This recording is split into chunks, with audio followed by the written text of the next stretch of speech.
16वां अध्याय। जय विजय का वैकुंठ से पतन।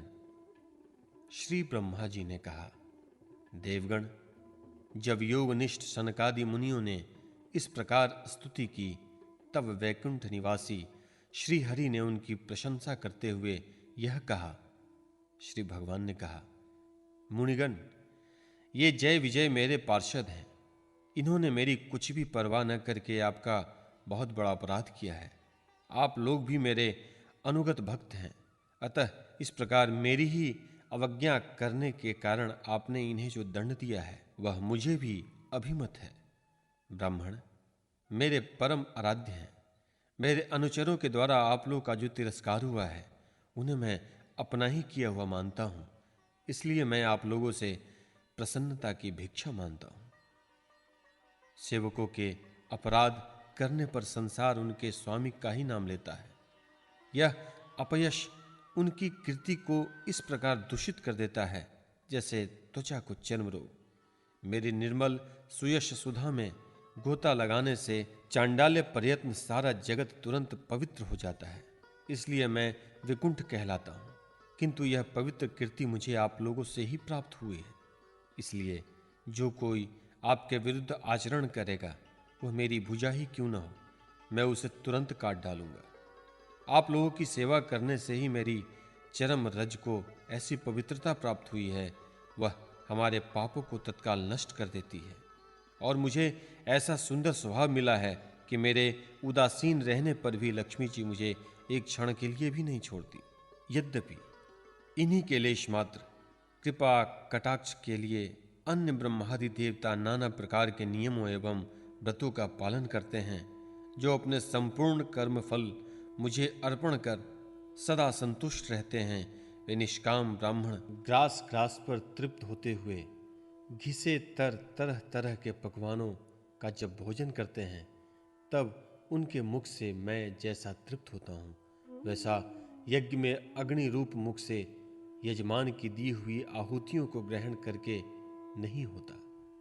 योग माया का अखंड और असीम ऐश्वर्य मेरे अधीन है, तथा मेरी चरणोदक रूपिणी गंगा जी चंद्रमा को मस्तक पर धारण करने वाले भगवान शंकर के सहित समस्त लोकों को पवित्र करती हैं। ऐसा परम पवित्र एवं परमेश्वर होकर भी मैं जिनकी पवित्र चरण रज को अपने मुकुट पर धारण करता हूं, उन ब्राह्मणों के कर्म को कौन नहीं सहन करेगा। ब्राह्मण, दूध देने वाली गौएं और अनाथ प्राणी ये मेरे ही शरीर हैं। पापों के द्वारा विवेक दृष्टि नष्ट हो जाने के कारण जो लोग इन्हें मुझसे भिन्न समझते हैं, उन्हें मेरे द्वारा नियुक्त यमराज के गृध्र जैसे दूत, जो सर्प के समान क्रोधी हैं, अत्यंत क्रोधीन होकर अपनी चोंचों से नोचते हैं। ब्राह्मण तिरस्कार पूर्वक कुटु भाषण भी करे तो भी जो उनमें मेरी भावना करके प्रसन्नचित्त से तथा अमृत भरी मुस्कान से युक्त मुख कमल से उनका आदर करते हैं, तथा जैसे रूठे हुए पिता को पुत्र और आप लोगों को मैं मानता हूं, उस प्रकार जो प्रेम पूर्वक वचनों से प्रार्थना करते हुए उन्हें शांत करते हैं, वे मुझे अपने वश में कर लेते हैं। मेरे इन सेवकों ने मेरा अभिप्राय न समझकर ही आप लोगों का अपमान किया है, इसलिए मेरे अनुरोध से आप केवल इतनी कृपा कीजिए कि इनका यह निर्वासन काल शीघ्र ही समाप्त हो जाए। ये अपने अपराध के अनुरूप अधम गति को भोग कर शीघ्र ही मेरे पास लौट आए। श्री ब्रह्मा जी कहते हैं, देवताओं, सनकादि मुनि क्रोध रूप सर्प से डसे हुए थे, तो भी उनका चित्त अंतःकरण को प्रकाशित करने वाली भगवान की मंत्रमयी सुमधुर वाणी सुनते सुनते तृप्त नहीं हुआ। भगवान की उक्ति बड़ी ही मनोहर और थोड़े अक्षरों वाली थी, किंतु वह इतनी अर्थपूर्ण, सारयुक्त, दुर्विज्ञ और गंभीर थी कि बहुत ध्यान देकर सुनने और विचार करने पर भी यह न जान सके कि भगवान क्या कहना चाहते हैं। भगवान की इस अद्भुत उदारता को देखकर वे बहुत आनंदित हुए और उनका अंग अंग पुलकित हो गया। फिर योग माया के प्रभाव से अपने परम ऐश्वर्य का प्रभाव प्रकट करने वाले प्रभु से वे हाथ जोड़कर कहने लगे। मुनियों ने कहा, स्वप्रकाश भगवान, आप सर्वेश्वर होकर भी जो यह कह रहे हैं कि आपने मुझ पर बड़ा अनुग्रह किया, सो इससे आपका क्या अभिप्राय है, यह हम नहीं जान सके हैं। प्रभु, आप ब्राह्मणों के परम हितकारी हैं। इससे लोक शिक्षा के लिए आप भले ही ऐसा माने कि ब्राह्मण मेरे आराध्य देव हैं, वस्तुतः तो ब्राह्मण तथा देवताओं के भी देवता, ब्रह्मादि के भी आप ही आत्मा और आराध्य देव हैं। सनातन धर्म आपसे ही उत्पन्न हुआ है। आपके अवतारों द्वारा ही समय समय पर उसकी रक्षा होती है और निर्विकार स्वरूप आप ही धर्म के परम गुह्य रहस्य हैं। यह शास्त्रों का मत है। आपकी कृपा से निर्वृत्ति परायण योगी जन सहज में ही मृत्यु रूप संसार सागर को पार हो जाते हैं।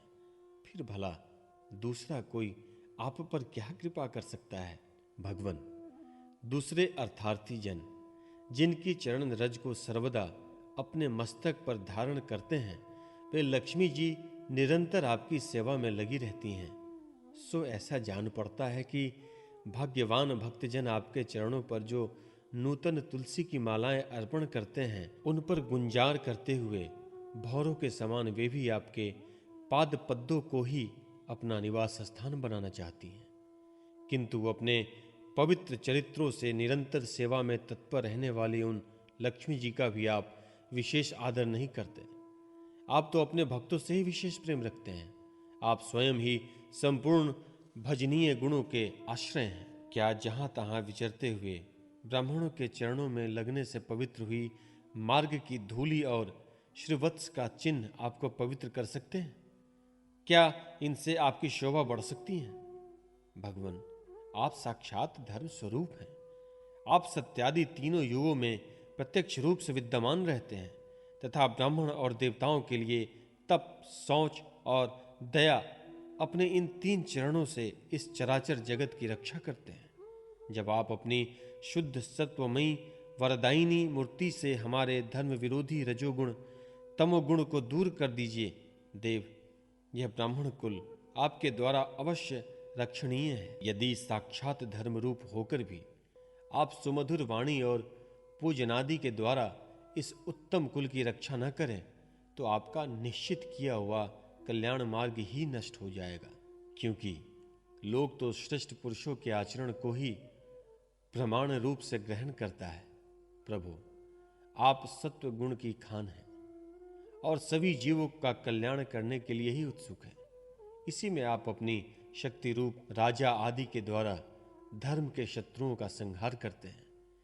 क्योंकि वेद मार्ग का उच्छेद आपको अभिष्ट नहीं है। आप त्रिलोकीनाथ और जगत प्रतिपालक होकर भी ब्राह्मणों के प्रति इतने नम्र रहते हैं, इससे आपके तेज की कोई हानि नहीं होती। यह तो आपकी लीला मात्र है। सर्वेश्वर, इन द्वारपालों को आप जैसा उचित समझे वैसा दंड दें अथवा पुरस्कार के रूप में इनकी वृत्ति बढ़ा दें।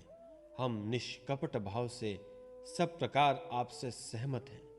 अथवा हमने अपने इन निरपराध अनुचरों को शाप दिया है, इसके लिए हम ही को उचित दंड दें। हमें वह भी सहर्ष स्वीकार है। श्री भगवान ने कहा, मुनिगण, आपने इन्हें जो शाप दिया है, सच मानिए वह मेरी ही प्रेरणा से हुआ है। अब ये शीघ्र ही दैत्य योनि को प्राप्त होंगे और वहां क्रोधावेश से बढ़ती हुई एकाग्रता के कारण सुदृढ़ योग संपन्न होकर फिर जल्दी ही मेरे पास लौट आएंगे। श्री ब्रह्मा जी कहते हैं, तदंतर उन मुनीश्वरों ने नयनाभिराम भगवान विष्णु और उनके स्वयं प्रकाश वैकुंठ धाम के दर्शन करके प्रभु की परिक्रमा की और उन्हें प्रणाम कर तथा उनकी आज्ञा पा भगवान के ऐश्वर्य का वर्णन करते हुए प्रमुदित हो वहां से लौट गए। फिर भगवान ने अपने अनुचरों से कहा, जाओ, मन में किसी प्रकार का भय मत करो, तुम्हारा कल्याण होगा। मैं सब कुछ करने में समर्थ होकर भी ब्रह्म तेज को मिटाना नहीं चाहता, क्योंकि ऐसा ही मुझे अभिमत भी है। एक बार जब मैं योग निद्रा में स्थित हो गया था, तब तुमने द्वार में प्रवेश करती हुई लक्ष्मी को रोका था। उस समय उन्होंने क्रुद्ध होकर पहले ही तुम्हें शाप दे दिया था।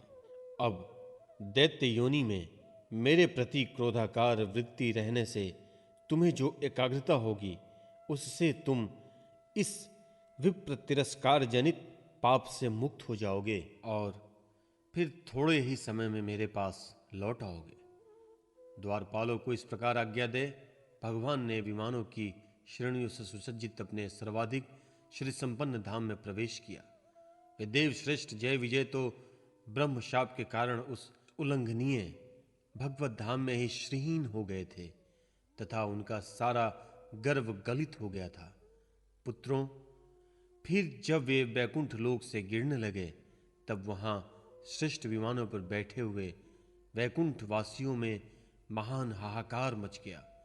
उस समय दिति के गर्भ में स्थित जो कश्यप जी का उग्र तेज है, उसमें भगवान के उस पार्षद प्रहरों ने ही प्रवेश किया है।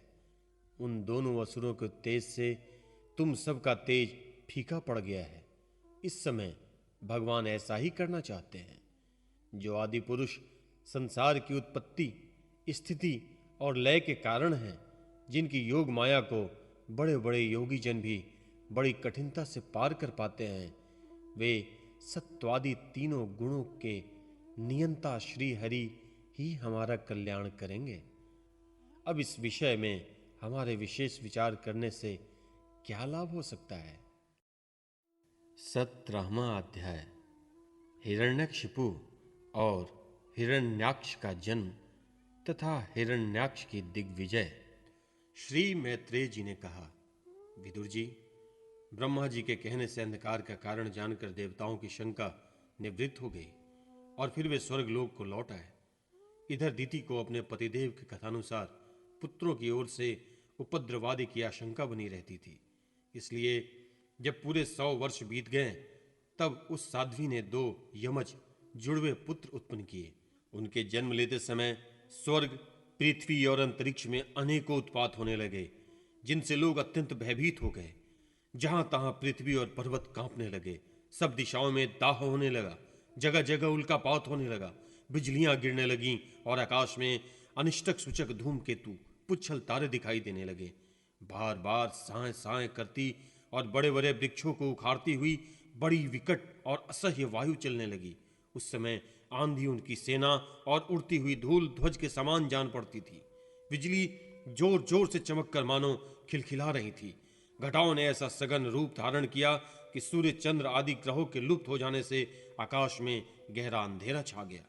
उस समय कहीं कुछ दिखाई न देता था। समुद्र दुखी मनुष्य की भांति कोलाहल करने लगा। उसमें ऊंची ऊंची तरंगे उठने लगी और उसके भीतर रहने वाले जीवों में बड़ी हलचल मच गई। नदियों तथा अन्य जलाशयों में भी बड़ी खलबली मच गई और उनके कमल सूख गए। सूर्य और चंद्रमा बार बार ग्रसे जाने लगे तथा उनके चारों ओर अमंगल सूचक मंडल बैठने लगा। बिना बादलों के ही गरजने का शब्द होने लगा तथा गुफाओं में से रथ की घरघराहट सा शब्द निकलने लगा। गांव में गीदड़ और उल्लुओं के भयानक शब्द के साथ ही सियारियां मुख से दहकती हुई आग उगालकर बड़ा अमंगल शब्द करने लगी। जहां तहां कुत्ते अपनी गर्दन ऊपर उठाकर कभी गाने और कभी रोने के समान भांति भांति के शब्द करने लगे। विदुर जी, झुंड के झुंड गधे अपने कठोर खुरों से पृथ्वी खोदते और रेंकने का शब्द करते मतवाले होकर इधर उधर दौड़ने लगे। पक्षी गधों के शब्द से डर कर रोते चिल्लाते अपने घोंसलों में उड़ने लगे। अपनी खिरकों में बंधे हुए और वन में चरते हुए गाय बैल आदि पशु डर के मारे मलमूत्र त्यागने लगे। गौवें ऐसी डर गईं कि दूहने पर उसके थानों से खून निकलने लगा। बादल पीव की वर्षा करने लगे। देव मूर्तियों की आंखों से आंसू बहने लगे और आंधी के बिना ही वृक्ष उखड़ उखड़ कर गिरने लगे। शनि, राहु आदि क्रूर ग्रह प्रबल होकर चंद्र, बृहस्पति आदि सौम्य ग्रहों तथा बहुत से नक्षत्रों को लांघकर वक्र गति से चलने लगे तथा आपस में युद्ध करने लगे। ऐसे ही और भी अनेक भयंकर उत्पात देखकर सनकादि के सिवा और सब जीव भयभीत हो गए तथा उन उत्पातों का मर्म न जानने के कारण उन्होंने यही समझा कि अब संसार का प्रलय होने वाला है। वे दोनों आदिदैत्य जन्म के अनंतर शीघ्र ही अपने फौलाद के समान कठोर शरीर से बढ़कर महान पर्वतों के सदृश हो जाने तथा उसका पूर्व पराक्रम भी प्रकट हो गया। वे इतने ऊंचे थे कि उनके सुवर्णमय मुकुटों का अग्रभाग स्वर्ग को स्पर्श करता था तथा उसके विशाल शरीरों से सारी दिशाएं आच्छादित हो जाती थी। उनकी भुजाओं में सोने के बाजूबंद चमचमा रहे थे। पृथ्वी पर जो एक एक कदम रखते थे उससे भूकंप होने लगता था, और जब वे खड़े होते थे उनकी जगमगाती हुई चमकीली करघनी से सुशोभित कमर अपने प्रकाश से सूर्य को मात करती थी। वे दोनों यमज थे। प्रजापति कश्यप जी ने उनका नामकरण किया। उनमें से जो उनके वीर्य से दिति के गर्भ में पहले स्थापित हुआ था उसका नाम हिरण्यकशिपु रखा, और जो दिति के उदर से पहले निकला वह हिरण्याक्ष के नाम से विख्यात हुआ। हिरण्यकशिपु ब्रह्मा जी के वर से मृत्यु भय से मुक्त हो जाने के कारण बड़ा उद्यत हो गया था। उसने अपनी भुजाओं के बल से लोकपालों के सहित तीनों लोकों को अपने वश में कर लिया। वह अपने छोटे भाई हिरण्याक्ष को बहुत चाहता था, और वह भी सदा अपने बड़े भाई का प्रिय कार्य करता रहता था। एक दिन वह हिरण्याक्ष हाथ में गदा लिए हुए युद्ध का अवसर ढूंढता हुआ स्वर्गलोक में जा पहुंचा। उसका वेग बड़ा असह्य था। उसके पैरों में सोने के नुपुरों की झनकार हो रही थी। गले में विजय सूचक माला धारण किए हुए और कंधे पर विशाल गदा रखी हुई थी। उसके मनोबल, शारीरिक बल तथा ब्रह्मा जी के वर ने उसे मतवाला कर रखा था, इसलिए वह सर्वथा निरंकुश और निर्भय हो रहा था। उसे देखकर देवता लोग डर के मारे वैसे ही जहां तहां छिप गए, जैसे गरुड़ के डर से सांप छिप जाते हैं। जब दैत्यराज हिरण्यक्ष ने देखा कि मेरे तेज के सामने बड़े बड़े गर्वीले इंद्रादि देवता भी छिप गए हैं, तब उन्हें अपने सामने न देखकर वह एक बार भयंकर गर्जना करने लगा। फिर वह महाबली दैत्य वहां से लौटकर जल क्रीड़ा करने के लिए मतवाले हाथी के समान गहरे समुद्र में घुस गया, जिसमें लहरों की बड़ी भयंकर गर्जना हो रही थी। ज्यों ही उसने समुद्र में पैर रखा कि डर के मारे वरुण के सैनिक जलचर जीव हकबका गए, और किसी प्रकार भी छेड़छाड़ न करने पर भी वे उसकी धाक से ही घबराकर बहुत दूर भाग गए। महाबली हिरण्याक्ष अनेक वर्षों तक समुद्र में ही घूमता और सामने किसी प्रतिपक्षी को न पाकर बार बार वायु वेग से उठी हुई उसकी प्रचंड तरंगों पर ही अपनी लोहमयी गदा को आजमाता रहा। इस प्रकार घूमते घूमते वह वरुण की राजधानी विभावपुरी में जा पहुंचा। वहां पाताल लोक के स्वामी जलचरों के अधिपति वरुण जी को देखकर उसने उनकी हंसी उड़ाते हुए नीच मनुष्य की भांति प्रणाम किया और कुछ मुस्कुराते हुए व्यंग से कहा, महाराज, मुझे युद्ध की भिक्षा दीजिए। प्रभो, आप तो लोकपालक, राजा और बड़े कीर्तिशाली हैं। जो लोग अपने को बांका वीर समझते थे, उनके वीर मद को भी आप चूर्ण कर चुके हैं, और पहले एक बार आपने संसार के समस्त दैत्य दानवों को जीतकर राजसूय यज्ञ भी किया था। उस मदोन्मत्त शत्रु के इस प्रकार बहुत उपहास करने से भगवान वरुण को क्रोध तो बहुत आया, किंतु अपने बुद्धि बल से वे उसे पी गए और बदले में उससे कहने लगे, भाई, हमें तो अब युद्धादि का कोई चाव नहीं रह गया है। भगवान पुराण पुरुष के सिवा हमें और कोई ऐसा नहीं दिखता जो तुम जैसे रणकुशल वीर को युद्ध में संतुष्ट कर सके। दैत्यराज, तुम उन्हीं के पास जाओ, वे ही तुम्हारी कामना पूरी करेंगे। तुम जैसे वीर उन्हीं का गुणगान किया करते हैं। वे बड़े वीर हैं। उनके पास पहुंचते ही तुम्हारी सारी शेखी पूरी हो जाएगी और तुम कुत्तों से गिरकर वीर शय्यान पर शयन करोगे। वे तुम जैसे दुष्टों को मारने और सत्पुरुषों पर कृपा करने के लिए अनेक प्रकार के रूप धारण किया करते हैं। 18वां अध्याय। हिरण्याक्ष के साथ वराह भगवान का युद्ध। श्री मैत्रेय जी ने कहा, तात, वरुण जी की यह बात सुनकर वह मदोन्मत्त दैत्य बड़ा प्रसन्न हुआ। उसने उनके इस कथन पर कि तू उनके हाथ से मारा जाएगा कुछ भी ध्यान नहीं दिया और चट नारद जी से श्री हरि का पता लगाकर रसातल में पहुंच गया। वहां उसने विश्व विजयी वराह भगवान को अपनी दाढ़ों की नोक पर पृथ्वी को ऊपर की ओर ले जाते हुए देखा। वे अपने लाल लाल चमकीले नेत्रों से उसके तेज को हरे लेते थे। उन्हें देखकर वह खिलखिलाकर हंस पड़ा और बोला, अरे, यह जंगली पशु यहां जल में कहां से आया? फिर वराह जी ने कहा, अरे ना समझ, इधर आ, इस पृथ्वी को छोड़ दे। इसे विश्व विधाता ब्रह्मा जी ने हम रसातल वासियों के हवाले कर दिया है। रे सूकर रूपधारी सुराधम, मेरे देखते देखते तू इसे लेकर कुशल पूर्वक नहीं जा सकता। तू माया से लुक छिप कर ही दैत्यों को जीत लेता और मार डालता है। क्या इसी से हमारे शत्रुओं ने हमारा नाश कराने के लिए तुझे पाला है? मूढ़, तेरा बल तो योग माया ही है और कोई पुरुषार्थ तुझ में थोड़े ही है। आज तुझे समाप्त कर मैं अपने बंधुओं का शोक दूर करूंगा। जब मेरे हाथ से छूटी हुई गदा के प्रहार से सिर फट जाने के कारण तू मर जाएगा, तब तेरी आराधना करने वाले जो देवता और ऋषि हैं, वे सब भी जड़ कटे हुए वृक्षों की भांति स्वयं ही नष्ट हो जाएंगे।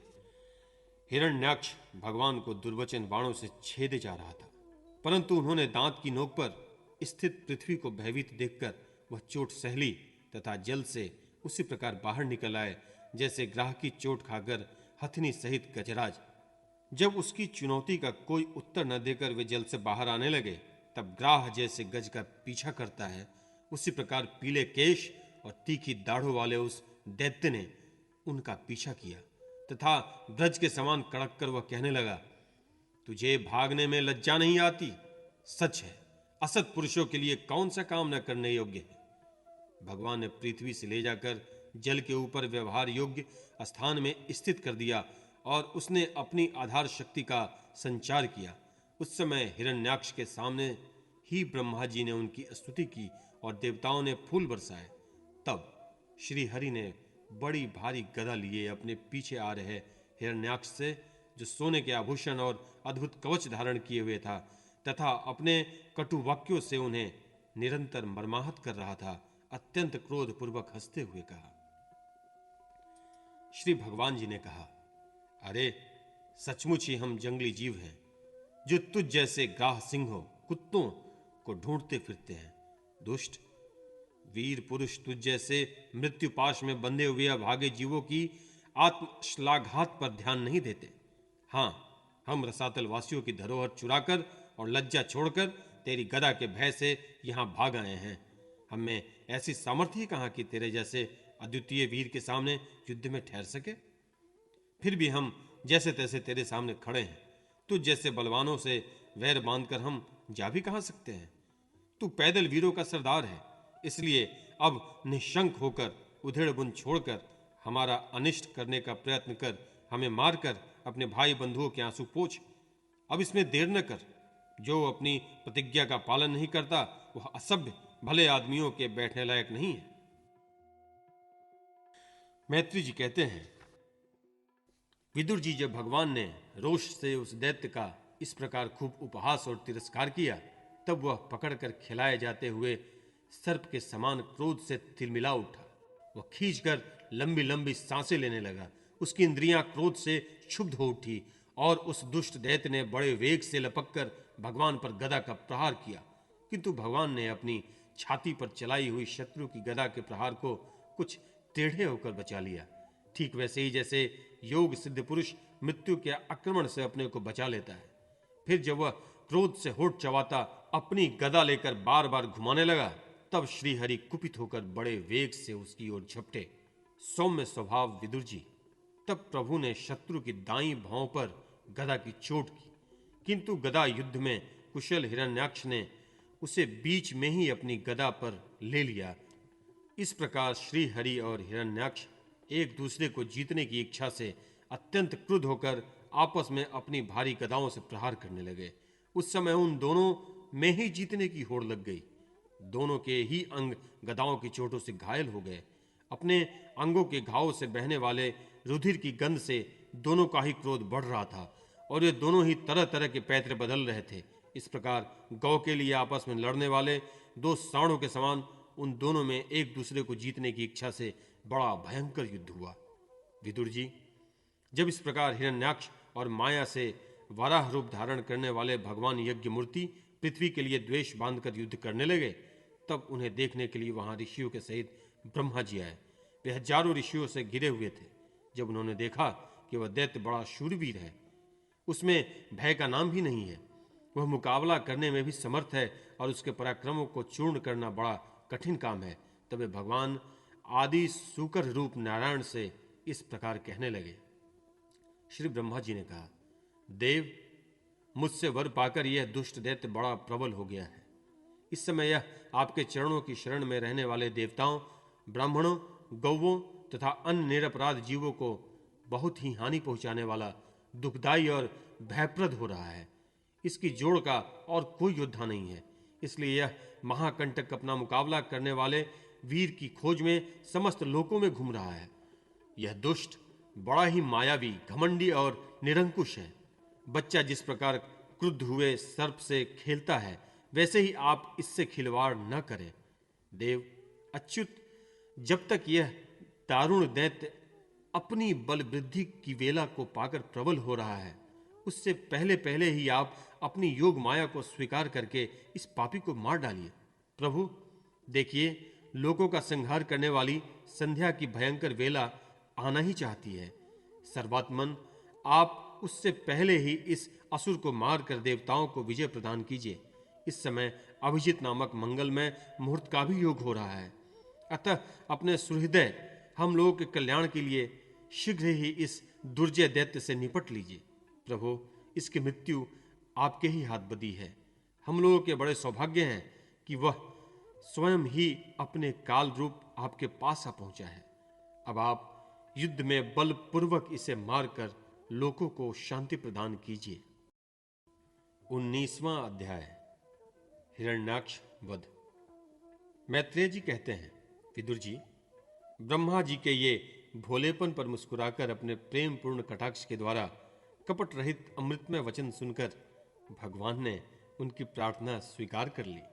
फिर उन्होंने झपटकर अपने सामने निर्भय विचरते हुए शत्रु की ठुड्डी पर गदा मारी, किंतु हिरण्याक्ष की गदा से टकराकर वह गदा भगवान के हाथ से छूट गई और चक्कर काटते हुए जमीन पर गिरकर सुशोभित हुई। किंतु यह बड़ी अद्भुत सी घटना हुई। उस समय शत्रु पर वार करने का अच्छा अवसर पाकर भी हिरण्याक्ष ने उन्हें निरस्त्र देखकर युद्ध धर्म का पालन करते हुए उन पर आक्रमण नहीं किया। उसने भगवान का क्रोध बढ़ाने के लिए ही ऐसा किया था। गदा गिर जाने पर और लोगों का हाहाकार बंद हो जाने पर प्रभु ने उसकी धर्म बुद्धि की प्रशंसा की और अपने सुदर्शन चक्र का स्मरण किया। चक्र तुरंत ही उपस्थित होकर भगवान के हाथ में घूमने लगा, किंतु वे अपने प्रमुख पार्षद दैत्याधम हिरण्याक्ष के साथ विशेष रूप से क्रीड़ा करने लगे। उस समय उनके प्रभाव को न जानने वाले देवताओं के ये विचित्र वचन सुनाई देने लगे। प्रभु, प्रभु आपकी जय हो, इसे और न खिलाइए, शीघ्र ही मार डालिए। जब हिरण्याक्ष ने देखा कि कमल दन लोचन श्री हरि उसके सामने चक्र लिए खड़े हैं, तब उसकी सारी इंद्रियां क्रोध से तिलमिला उठी और वह लंबी सांसें लेता हुआ अपने दांतों से होठ को चबाने लगा। उस समय वह तीखी दाढ़ों वाला दैत्य अपने नेत्रों से इस प्रकार उनकी ओर घूरने लगा मानो वह भगवान को भस्म कर देगा। उसने उछलकर, ले, अब तू नहीं बच सकता, इस प्रकार ललकारते हुए श्री हरि पर गदा से प्रहार किया। साधु स्वभाव विदुर जी, यज्ञ मूर्ति श्री वराह भगवान ने शत्रु से देखते देखते लीलासे से ही अपने बाएं पैर से उसकी वह वायु के समान वेग वाली गदा पृथ्वी पर गिरा दी और उससे कहा, अरे दैत्य, तू मुझे जीतना चाहता है, इसलिए अपना शस्त्र उठा और एक बार फिर वार कर। भगवान के इस प्रकार कहने पर उसने फिर गदा चलाई और बड़ी भीषण गर्जना करने लगा। गदा को अपनी ओर आते देखकर भगवान ने जहां खड़े थे वहीं से उसे आते ही अनायास इस प्रकार पकड़ लिया जैसे गरुड़ सांपिन को पकड़ लेगा। अपने उद्यम को इस प्रकार व्यर्थ हुए देख उस महादैत्य का घमंड ठंडा पड़ गया और उसका तेज नष्ट हो गया। अब की बार भगवान के देने पर उसने उस गदा को लेना न चाहा, किंतु जिस प्रकार कोई ब्राह्मण के ऊपर निष्फल अभिचार, मारणादि प्रयोग करे, मूठ आदि चलाए, वैसे ही उसने श्री यज्ञ पुरुष पर प्रहार करने के लिए एक प्रज्वलित अग्नि के समान लपलपाता हुआ त्रिशूल लिया। महाबली हिरण्याक्ष का अत्यंत वेग से छोड़ा हुआ वह तेजस्वी त्रिशूल आकाश में बड़ी तेजी से चमकने लगा। तब भगवान ने उसे अपनी तीखी धार वाले चक्र से इस प्रकार काट डाला जैसे इंद्र ने गरुड़ जी के छोड़े हुए तेजस्वी पंख को काट डाला था। भगवान के चक्र से अपने त्रिशूल के बहुत से टुकड़े हुए देख उसे बड़ा क्रोध आया। उसने पास आकर उनके विशाल वक्ष स्थल पर, जिस पर श्री वत्सल का चिन्ह सुशोभित है, कहकर घूसा मारा और फिर बड़े जोर से गरज कर अंतर्ध्यान हो गया। विदुर जी, जैसे हाथी पर पुष्प माला की चोट का कोई असर नहीं होता, उसी प्रकार उसके इस प्रकार घूसा मारने से भगवान आदिवराह तनिक भी टस से मस नहीं हुए। तब वह महामायावी दैत्य मायापति श्रीहरि पर अपने अनेक प्रकार की मायाओं का प्रयोग करने लगा, जिन्हें देखकर सभी प्रजा बहुत डर गई और समझने लगी कि अब संसार का प्रलय होने वाला है।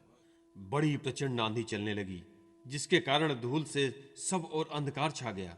सब ओर से पत्थरों की वर्षा होने लगी, जो ऐसे जान पड़ते थे मानो किसी छूपण यंत्र गुलेल से फेंके जा रहे हों। बिजली की चमचमाहट और कड़क के साथ बादलों के घिर आने से आकाश में सूर्य, चंद्र आदि ग्रह छिप गए तथा उनसे निरंतर पीव, केश, रुधिर, रिष्टा, मूत्र और हड्डियों की वर्षा होने लगी। विदुर जी, ऐसे ऐसे पहाड़ दिखाई देने लगे जो तरह तरह के अस्त्र शस्त्र बरसा रहे थे। हाथ में त्रिशूल लिए, बाल खोले नंगी राक्षसियां दिखने लगी। बहुत से पैदल घुड़सवार, रथी और हाथियों पर चढ़े सैनिकों के साथ आतताई यक्ष राक्षसों का मारो मारो, काटो काटो, ऐसा अत्यंत क्रूर और हिंसा में कोलाहल सुनाई देने लगा। इस प्रकार प्रकट हुए उस आसुरी माया जाल का नाश करने के लिए यज्ञ मूर्ति भगवान वराह ने अपना प्रिय सुदर्शन चक्र छोड़ा। उस समय अपने पति का कथन स्मरण हो आने से दीति का हृदय सहसा कांप उठा और उसके स्तनों से रक्त बहने लगा। अपना माया जाल नष्ट हो जाने पर दैत्य फिर भगवान के पास आया। उसने उन्हें क्रोध से दबाकर चूर चूर करने की इच्छा से भुजाओं में भर लिया, किंतु देखा कि वे बाहर ही खड़े हैं। अब वह भगवान को वज्र के समान कठोर मुक्कों से मारने लगा। तब इंद्र ने जैसे वृत्रासुर पर प्रहार किया था, उसी प्रकार भगवान ने उसकी कनपट्टी पर एक तमाचा मारा। विश्व विजयी भगवान ने यद्यपि बड़ी उपेक्षा से तमाचा मारा था, तो भी उसकी चोट से हिरण्याक्ष का शरीर घूमने लगा। उसके नेत्र बाहर निकल आए तथा हाथ, पैर और बाल छिन्न भिन्न हो गए और निष्प्राण होकर आंधी से उखड़े हुए विशाल वृक्ष के समान पृथ्वी पर गिर पड़ा। हिरण्याक्ष का तेज अब भी मलिन नहीं हुआ था। उस कराल दाढ़ों वाले दैत्य को दांतों से होठ चबाते पृथ्वी पर पड़ा देखकर वहां युद्ध देखने के लिए आए हुए ब्रह्मादि देवता उसकी प्रशंसा करने लगे कि अहो, ऐसी अलभ्य मृत्यु किसी को मिल सकती है। अपनी मिथ्या उपाधि से छूटने के लिए जिनका योगी जन समाधि योग के द्वारा एकांत में ध्यान करते हैं, उन्हीं के चरण प्रहार से उनका मुख देखते देखते इस दैत्यराज ने अपना शरीर त्यागा। ये हिरण्याक्ष और हिरण्यकशिपु भगवान के ही पार्षद हैं। इन्हें शापवश यह अधोगति प्राप्त हुई है। अब कुछ जन्मों में ये फिर अपने स्थान पर पहुंच जाएंगे। देवता लोग कहने लगे, प्रभु, आपको बारंबार नमस्कार है। आप संपूर्ण यज्ञों का विस्तार करने वाले हैं तथा संसार की स्थिति के लिए शुद्ध समत्वय मंगल विग्रह प्रकट करते हैं। बड़े आनंद की बात है कि संसार को कष्ट देने वाला यह दुष्ट दैत्य मारा गया। अब आपके चरणों की भक्ति के प्रभाव से हमें भी सुख शांति मिल गई। मैत्रेय जी कहते हैं, विदुर जी, इस प्रकार महापराक्रमी हिरण्याक्ष वध करके भगवान आदिवराह अपने अखंड आनंदमय धाम को पधार गए। उस समय ब्रह्मादि देवता उनकी स्तुति कर रहे थे। भगवान अवतार लेकर जैसी लीलाएं करते हैं और जिस प्रकार उन्होंने भीषण संग्राम में खिलौनों की तरह महापराक्रमी हिरण्याक्ष का वध कर डाला, मित्र विदुर जी, वह सब चरित्र जैसा मैंने गुरुमुख से सुना था, तुम्हें सुना दिया। सूत जी कहते हैं, शौनक जी, मैत्रेय जी के मुख से भगवान की यह कथा सुनकर परम भागवत विदुर जी को बड़ा आनंद हुआ। जब अन्य पवित्र कीर्ति और परम यशस्वी महापुरुषों का चरित्र सुनने में ही बड़ा आनंद होता है, तब श्री वत्सधारी भगवान की ललित ललाम लीलाओं की तो बात ही क्या है। जिस समय ग्राह के पकड़े जाने पर गजराज प्रभु के चरणों का ध्यान करने लगे और उनकी हथिनियां दुख से चिंघारने लगी, उस समय जिन्होंने उन्हें तत्काल दुख से छुड़ाया और जो सब ओर से निराश होकर अपनी शरण में आए हुए सरल हृदय भक्तों के सहज से ही प्रसन्न हो जाते हैं, किंतु दुष्ट पुरुषों के लिए अत्यंत दुराराध्य हैं, उन पर जल्दी प्रसन्न नहीं होते, उन प्रभु के उपकारों को जानने वाला ऐसा कौन पुरुष है जो उनका सेवन न करेगा?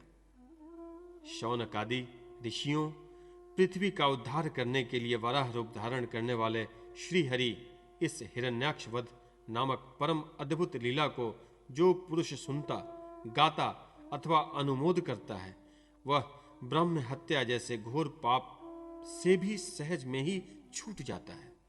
यह चरित्र अत्यंत पुण्यप्रद, परम पवित्र, धन और यश की प्राप्ति करने वाला, आयु वर्धक और कामनाओं की पूर्ति करने वाला तथा युद्ध में प्राण और इंद्रियों की शक्ति बढ़ाने वाला है। जो लोग इसे सुनते हैं उन्हें अंत में श्री भगवान का आश्रय प्राप्त होता है।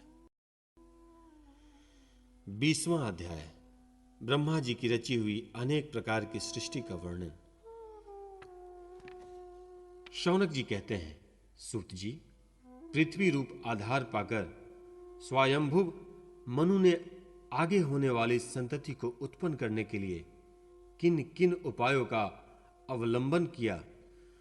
विदुर जी बड़े ही भगवत भक्त और भगवान श्री कृष्ण के अनन्य सुहृदय थे, इसलिए उन्होंने अपने बड़े भाई धृतराष्ट्र को उनके पुत्र दुर्योधन के सहित भगवान श्री कृष्ण का अनादर करने के कारण अपराधी समझकर त्याग दिया। वे महर्षि द्वैपायन के पुत्र थे और महिमा में उनसे किसी प्रकार कम नहीं थे तथा सब प्रकार भगवान श्री कृष्ण के आश्रित और कृष्ण भक्तों के अनुगामी थे। तीर्थ सेवन से उनका अंतःकरण और भी शुद्ध हो गया था। उन्होंने कुशावर्त क्षेत्र हरिद्वार में बैठे हुए तत्व ज्ञानियों में श्रेष्ठ मैत्रेय जी के पास जाकर और क्या पूछा?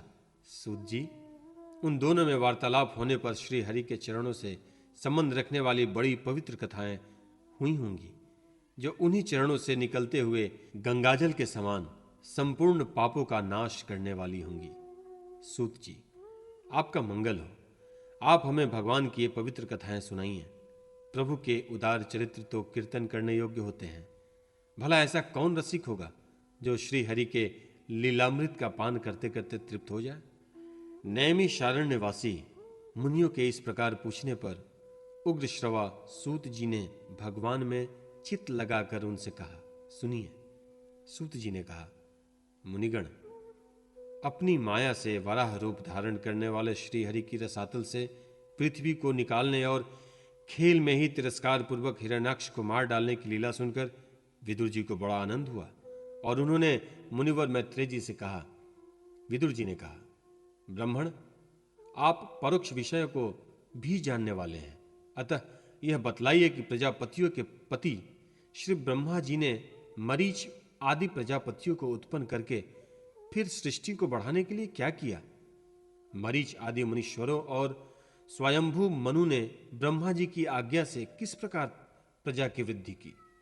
क्या उन्होंने इस जगत को पत्नियों के सहयोग से उत्पन्न किया या अपने अपने कार्य में स्वतंत्र रहकर, अथवा सबने एक साथ मिलकर इस जगत की रचना की? श्री मैत्रेय जी ने कहा, विदुर जी, जिसकी गति को जानना अत्यंत कठिन है, उस जीव के प्रारंभ, प्रकृति के नियंता पुरुष और काल, इन तीन हेतुओं से तथा भगवान की सन्निधि से त्रिगुणमय प्रकृति के लोभ होने पर उससे महत्व उत्पन्न हुआ। दैव की प्रेरणा से रज प्रधान महतत्व के वैकारिक, राजस और तामस तीन प्रकार का अहंकार उत्पन्न हुआ। उसने आकाशादि पांच पांच तत्वों के अनेक वर्ग प्रकट किए। वे सब अलग अलग रहकर भूतों के कार्य रूप ब्रह्मांड की रचना नहीं कर सकते थे, इसलिए उन्होंने भगवान की शक्ति से परस्पर संगठित होकर एक सुवर्ण वर्ण अंड की रचना की। वह अंड चेतना शून्य अवस्था में 1000 वर्षों से भी अधिक समय तक कारणावधि के जल में पड़ा रहा। फिर उसमें श्री भगवान ने प्रवेश किया।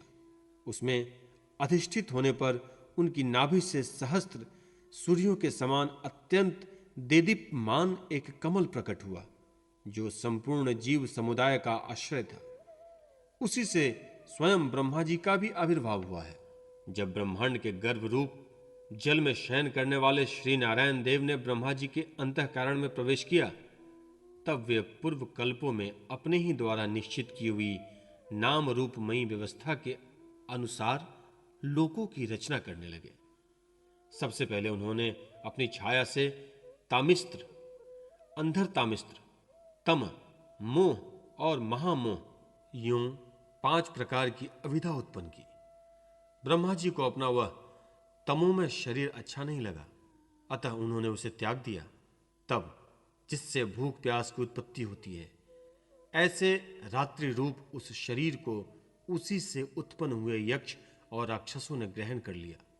उस समय भूख प्यास से अभिभूत होकर वे ब्रह्मा जी को खाने को दौड़ पड़े और कहने लगे, इसे खा जाओ, इसकी रक्षा मत करो, क्योंकि वे भूख प्यास से व्याकुल हो रहे थे।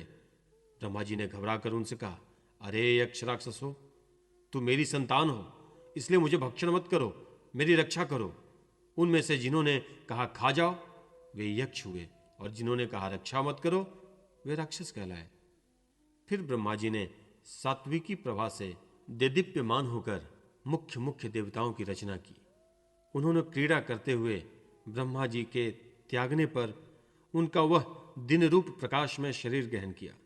उसके पश्चात ब्रह्मा जी ने अपने जधन्य देश से कामासक्त असुरों को उत्पन्न किया। वे अत्यंत कामलोलुप होने के कारण उत्पन्न होते ही मैथुन के लिए ब्रह्मा जी की ओर चले। यह देखकर पहले तो वे हंसे, किंतु फिर उस निर्लज असुरों को अपने पीछे लगा देख भयभीत और क्रोधित होकर बड़े जोर से भागे।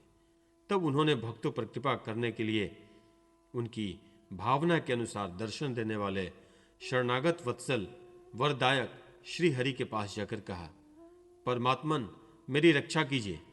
मैंने तो आपकी ही आज्ञा से प्रजा उत्पन्न की थी, किंतु यह तो पाप में प्रवृत्त होकर मुझको ही तंग करने चली हैं। नाथ, एकमात्र आप ही दुखी जीवों का दुख दूर करने वाले हैं, और जो आपकी चरण शरण में नहीं आते उन्हें दुख देने वाले भी एकमात्र आप ही हैं। प्रभु तो प्रत्यक्षवत सबके हृदय को जानने वाले हैं। उन्होंने ब्रह्मा जी की आतुरता देखकर कहा, तुम अपने इस कामक लूषित शरीर को त्याग दो। भगवान के यूं कहते ही उन्होंने वह शरीर छोड़ दिया। ब्रह्मा जी का छोड़ा हुआ वह शरीर एक सुंदरी स्त्री संध्या देवी के रूप में परिणत हो गया। उसके चरण कमलों के पायजेब झंकृत हो रहे थे, उसकी आंखें मतवाली हो रही थी और कमर करधनी की लड़ों से सुशोभित सजीली साड़ी से ढकी हुई थी। उसके उभरे हुए स्तन इस प्रकार एक दूसरे से सटे हुए थे कि उसके बीच में कोई अंतर ही नहीं रह गया था। उसकी नासिका और दंतावली बड़ी ही सुदृढ़ थी तथा वह मधुर मधुर मुस्कुराती हुई असुरों की ओर हाव भावपूर्ण दृष्टि से देख रही थी।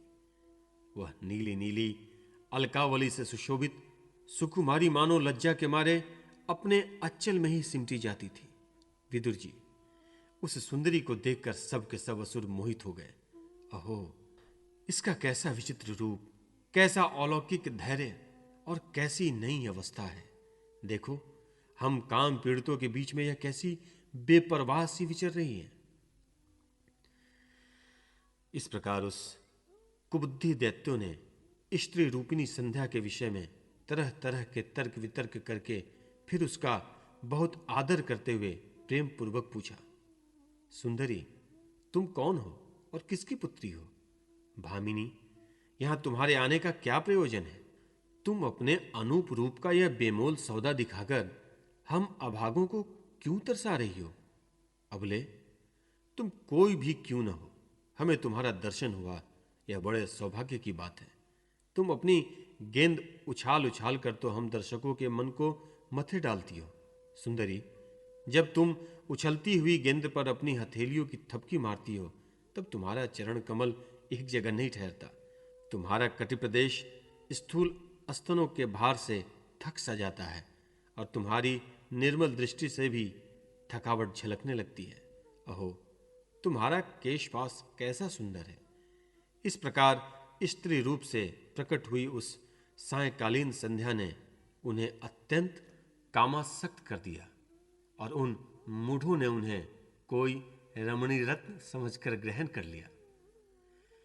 तदंतर ब्रह्मा जी ने गंभीर भाव से हंसकर अपनी कांतिमयी मूर्ति से, जो अपने सौंदर्य का मानो आप ही आस्वादन करती थी, गंधर्व और अप्सराओं को उत्पन्न किया उन्होंने ज्योत्सना चंद्रिका रूप अपने उस कांति में प्रिय शरीर को त्याग दिया। उसी को विश्वास वसु आदि गंधर्वों ने प्रसन्नतापूर्वक ग्रहण किया। इसके पश्चात भगवान ब्रह्म ने अपनी तंद्रा से भूत पिशाच उत्पन्न किए। उन्हें दिगंबर वस्त्रहीन और बाल बिखेरे देख उन्होंने आंखें मूंद ली। ब्रह्मा जी के त्यागे हुए इस जभाई रूप शरीर को भूत पिशाचों ने ग्रहण किया। उसी को निद्रा भी कहते हैं, जिससे जीव की इंद्रियों में शिथिलता आती देखी जाती है। यदि कोई मनुष्य जूठे मुंह सो जाता है तो उस पर भूत पिशाच आदि आक्रमण करते हैं।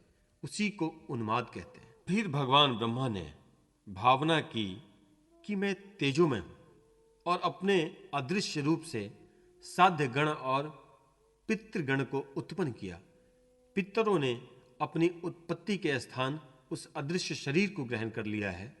इसी को लक्ष्य में रखकर पंडित जन श्राद्धादि के द्वारा पितर और साध्य गणों को क्रमशः कव्य, पिंड और हव्य अर्पण करते हैं। अपनी तिरोधान शक्ति से ब्रह्मा जी ने सिद्ध और विद्याधरों की सृष्टि की और उन्हें अपना वह अंतर्धान नामक अद्भुत शक्ति दिया।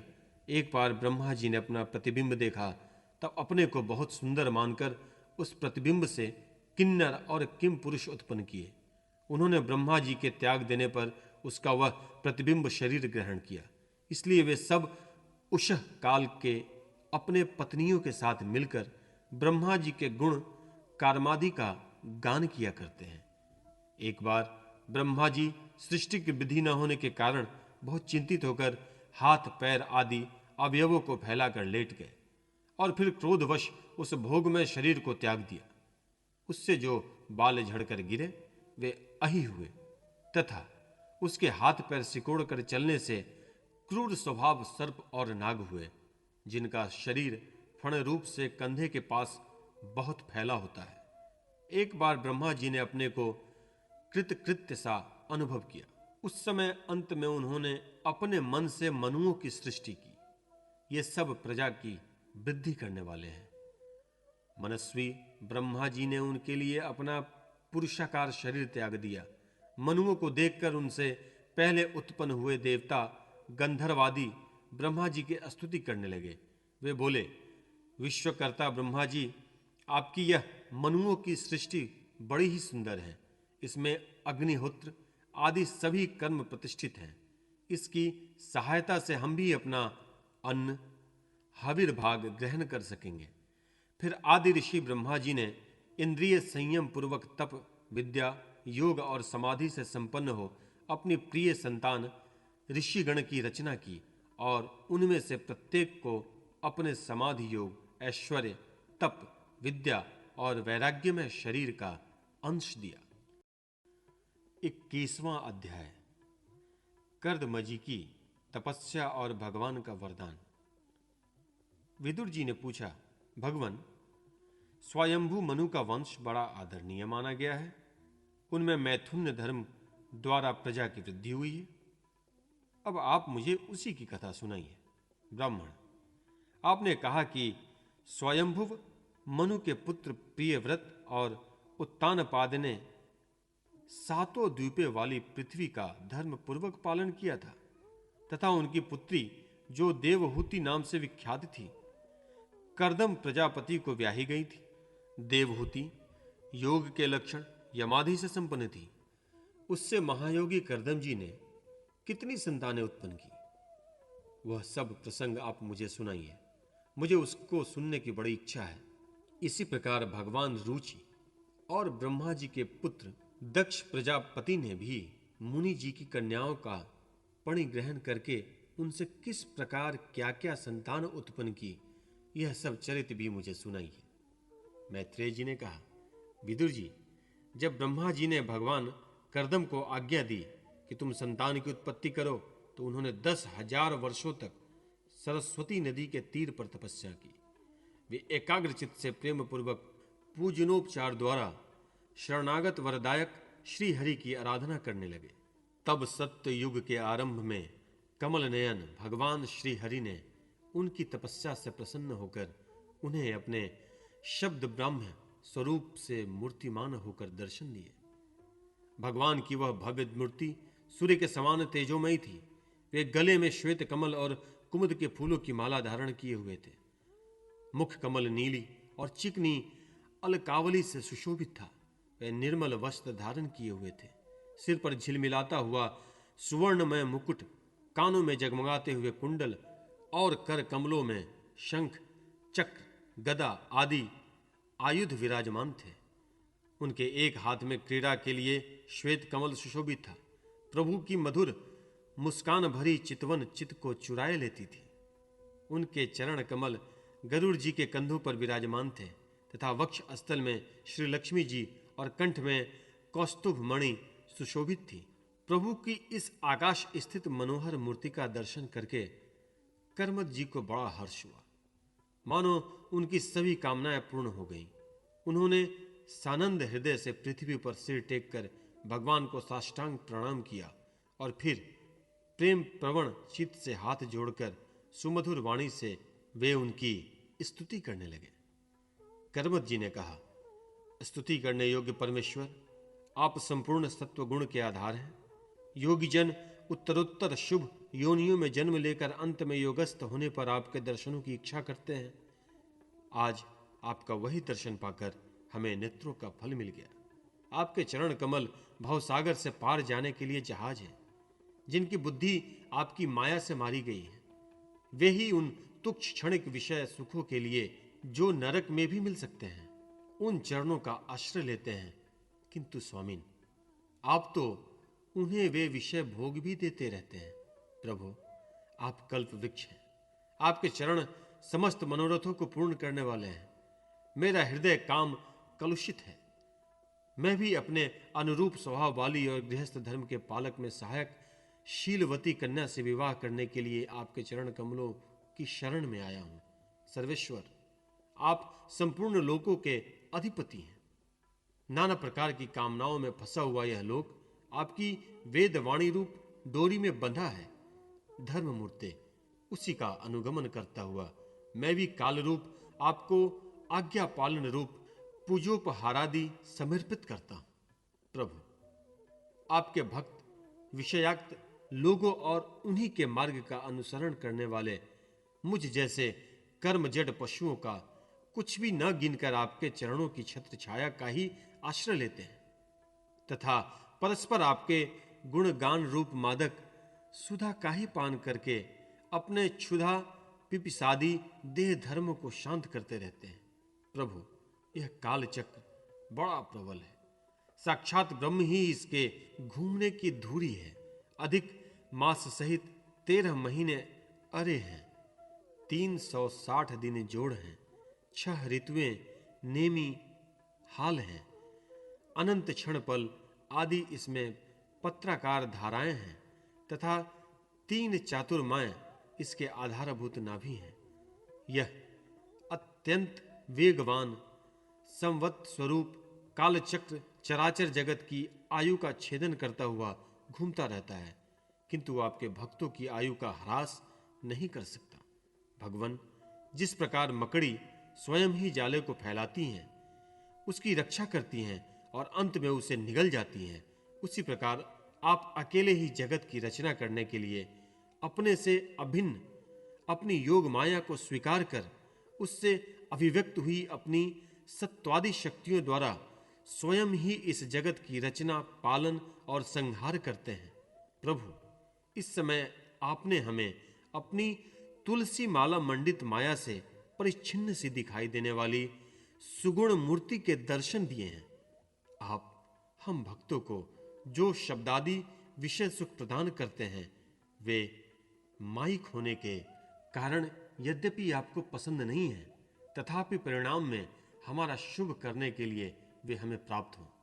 नाथ, आप स्वरूप से निष्क्रिय होने पर भी माया के द्वारा सारे संसार का व्यवहार चलाने वाले हैं तथा थोड़ी सी उपासना करने वाले पर भी समस्त अभिलषित वस्तुओं की वर्षा करते रहते हैं।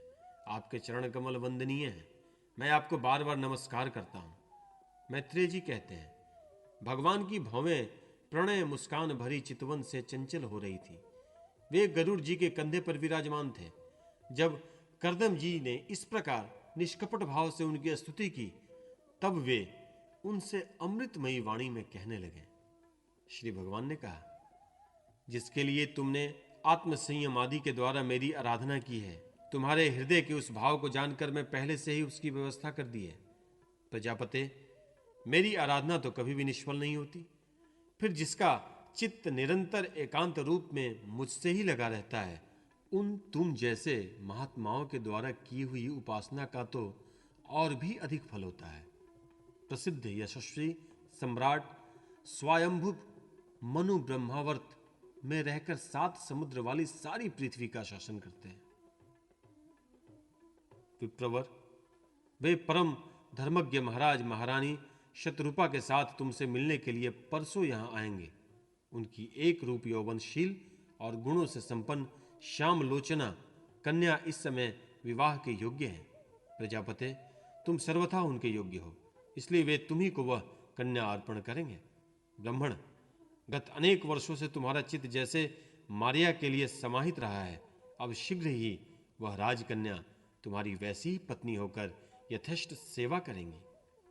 वह तुम्हारा वीर्य अपने गर्भ में धारण कर उससे 9 कन्याएं उत्पन्न करेंगी और फिर तुम्हारी उन कन्याओं से लोक रीति के अनुसार मरीच आदि ऋषिगण पुत्र उत्पन्न करेंगे। तुम भी मेरी आज्ञा का अच्छी तरह पालन करने से शुद्ध चित्त हो, फिर अपने सब कर्मों का फल मुझे अर्पण कर मुझको ही प्राप्त होगे। जीवों पर दया करते हुए तुम आत्मज्ञान प्राप्त करोगे और फिर सबको अभय दान दे अपने सहित संपूर्ण जगत को मुझ में और मुझको अपने में स्थित देखोगे। महामुने, मैं भी अपने अंश कला रूप से तुम्हारे वीर्य द्वारा तुम्हारी पत्नी देवहूति के गर्भ में अवतीर्ण होकर सांख्य शास्त्र की रचना करूंगा। मैत्रेय जी कहते हैं, विदुर जी, कर्दम ऋषि से इस प्रकार संभाभाषण करके इंद्रियों के अंतर्मुख होने पर प्रकट होने वाले श्री हरि सरस्वती नदी से घिरे हुए बिंदुसर तीर्थ से, जहां कर्मद ऋषि तप कर रहे थे, अपने लोक को चले गए। भगवान के सिद्ध मार्ग वैकुंठ धाम की सभी सिद्धेश्वर प्रशंसा करते हैं। वे कर्दम जी के देखते देखते अपने लोक को सिधार गए। उस समय गरुड़ जी के पक्षों से जो शाम की आधारभूता ऋचाएं निकल रही थी, उन्हें वे सुनते जाते थे। विदुर जी, श्री हरि के चले जाने पर भगवान कर्दम उनके बताए हुए समय की प्रतीक्षा करते हुए बिंदु सरोवर पर ही ठहरे रहे। वीरवर, इधर मुनि जी भी महारानी शतरूपा के साथ स्वर्ण जटित रथ पर सवार होकर तथा उस पर अपनी कन्या को बिठाकर पृथ्वी पर विराजते हुए जो दिन भगवान ने बताया था, उसी दिन शांतिपरायण महर्षि कर्मद के उस आश्रम पर पहुंचे। सरस्वती के जल से भरा हुआ यह बिंदु सरोवर वह स्थान है जहां अपने शरणागत भक्त कर्दम के प्रति उत्पन्न हुए अत्यंत करुणा के वशीभूत हुए भगवान के नेत्रों से आंसुओं की बूंदें गिरने लगी। यह तीर्थ बड़ा पवित्र है, इसका जल कल्याणमय है और अमृत के समान मधुर है तथा महर्षिगण सदा इसका सेवन करते हैं। उस समय बिंदु सरोवर पवित्र वृक्षलताओं से घिरा हुआ था, जिसमें तरह तरह की बोली बोलने वाले पवित्र मृग और पक्षी रहते थे। वह स्थान सभी ऋतुओं के फल और फूलों से संपन्न था और सुंदर वन श्रेणी भी उसकी शोभा बढ़ाती थी। वहां झुंड के झुंड मतवाले पक्षी चहक रहे थे, मतवाले भौरे मंडरा रहे थे। उनमें मयूर अपने पिछ फैला फैला कर नट की भांति नृत्य कर रहे थे और मतवाले कोकिल कुहू कुहू करके मानो एक दूसरे को बुला रहे थे। वह आश्रम कदम्ब, चंपक, अशोक, करंज, वकुल, असन, कुंद, मंदार, कुटज और नए नए आम के वृक्षों से अलंकृत था। वहां जलकाग, बत्तख आदि जल पर तैरने वाले पक्षी, हंस, कुरर, जलमुर्ग, सारस, चकवा और चकोर मधुर स्वर से कलरव कर रहे थे। हरिण, सुअर, स्याही, नीलगाय, हाथी, लंगूर, सिंह, वानर, नेवले और कस्तूरी मृग आदि पशुओं से भी वह आश्रम घिरा हुआ था। आदिराज महाराज मनु ने उस उत्तम तीर्थ में कन्या के सहित पहुंचकर देखा कि मुनिवर कर्दम अग्निहोत्र से निवृत्त हो बैठे हुए थे।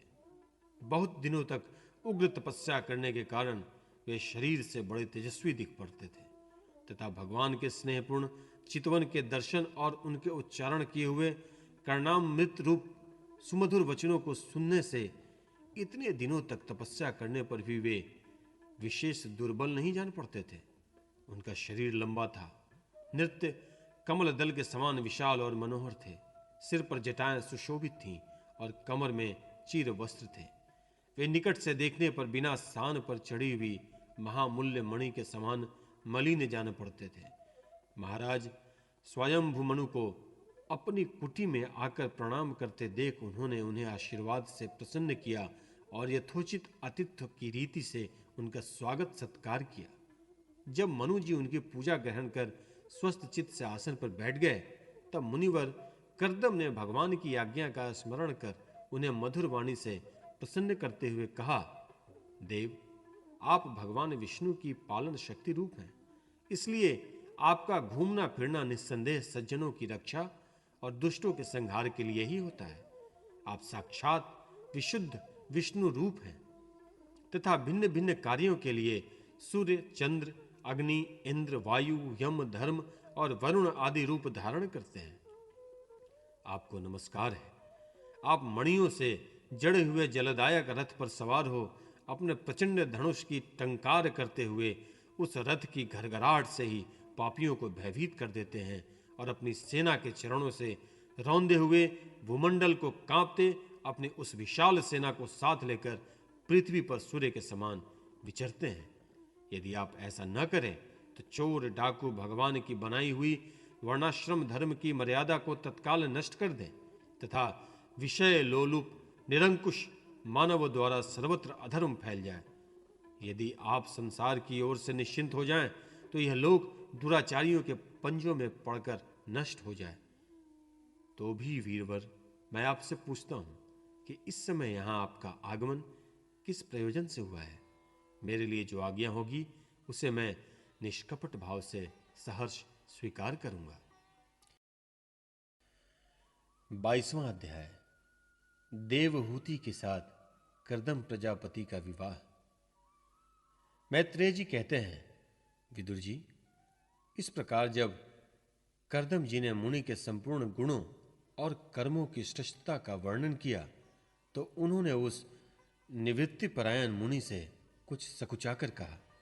मुनि जी ने कहा, मुने, वेद मूर्ति भगवान ब्रह्मा ने अपने वेदमय विग्रह की रक्षा के लिए तप, विद्या और योग से संपन्न तथा विषयों में अनासक्त आप ब्राह्मणों के अपने मुख से प्रकट किया है और फिर उस सहस्त्र चरणों वाले विराट पुरुष ने आप लोगों की रक्षा के लिए ही अपनी सहस्त्रों भुजाओं से हम क्षत्रियों को उत्पन्न किया है। इस प्रकार ब्राह्मण उनके हृदय और क्षत्रिय शरीर कहलाते हैं। अतः एक ही शरीर से संबंध होने के कारण अपनी अपनी और एक दूसरे की रक्षा करने वाले उन ब्राह्मण और क्षत्रियों की वास्तव में श्री हरि ही रक्षा करते हैं, जो समस्त कार्य कारक रूप होकर भी वास्तव में निर्विकार है।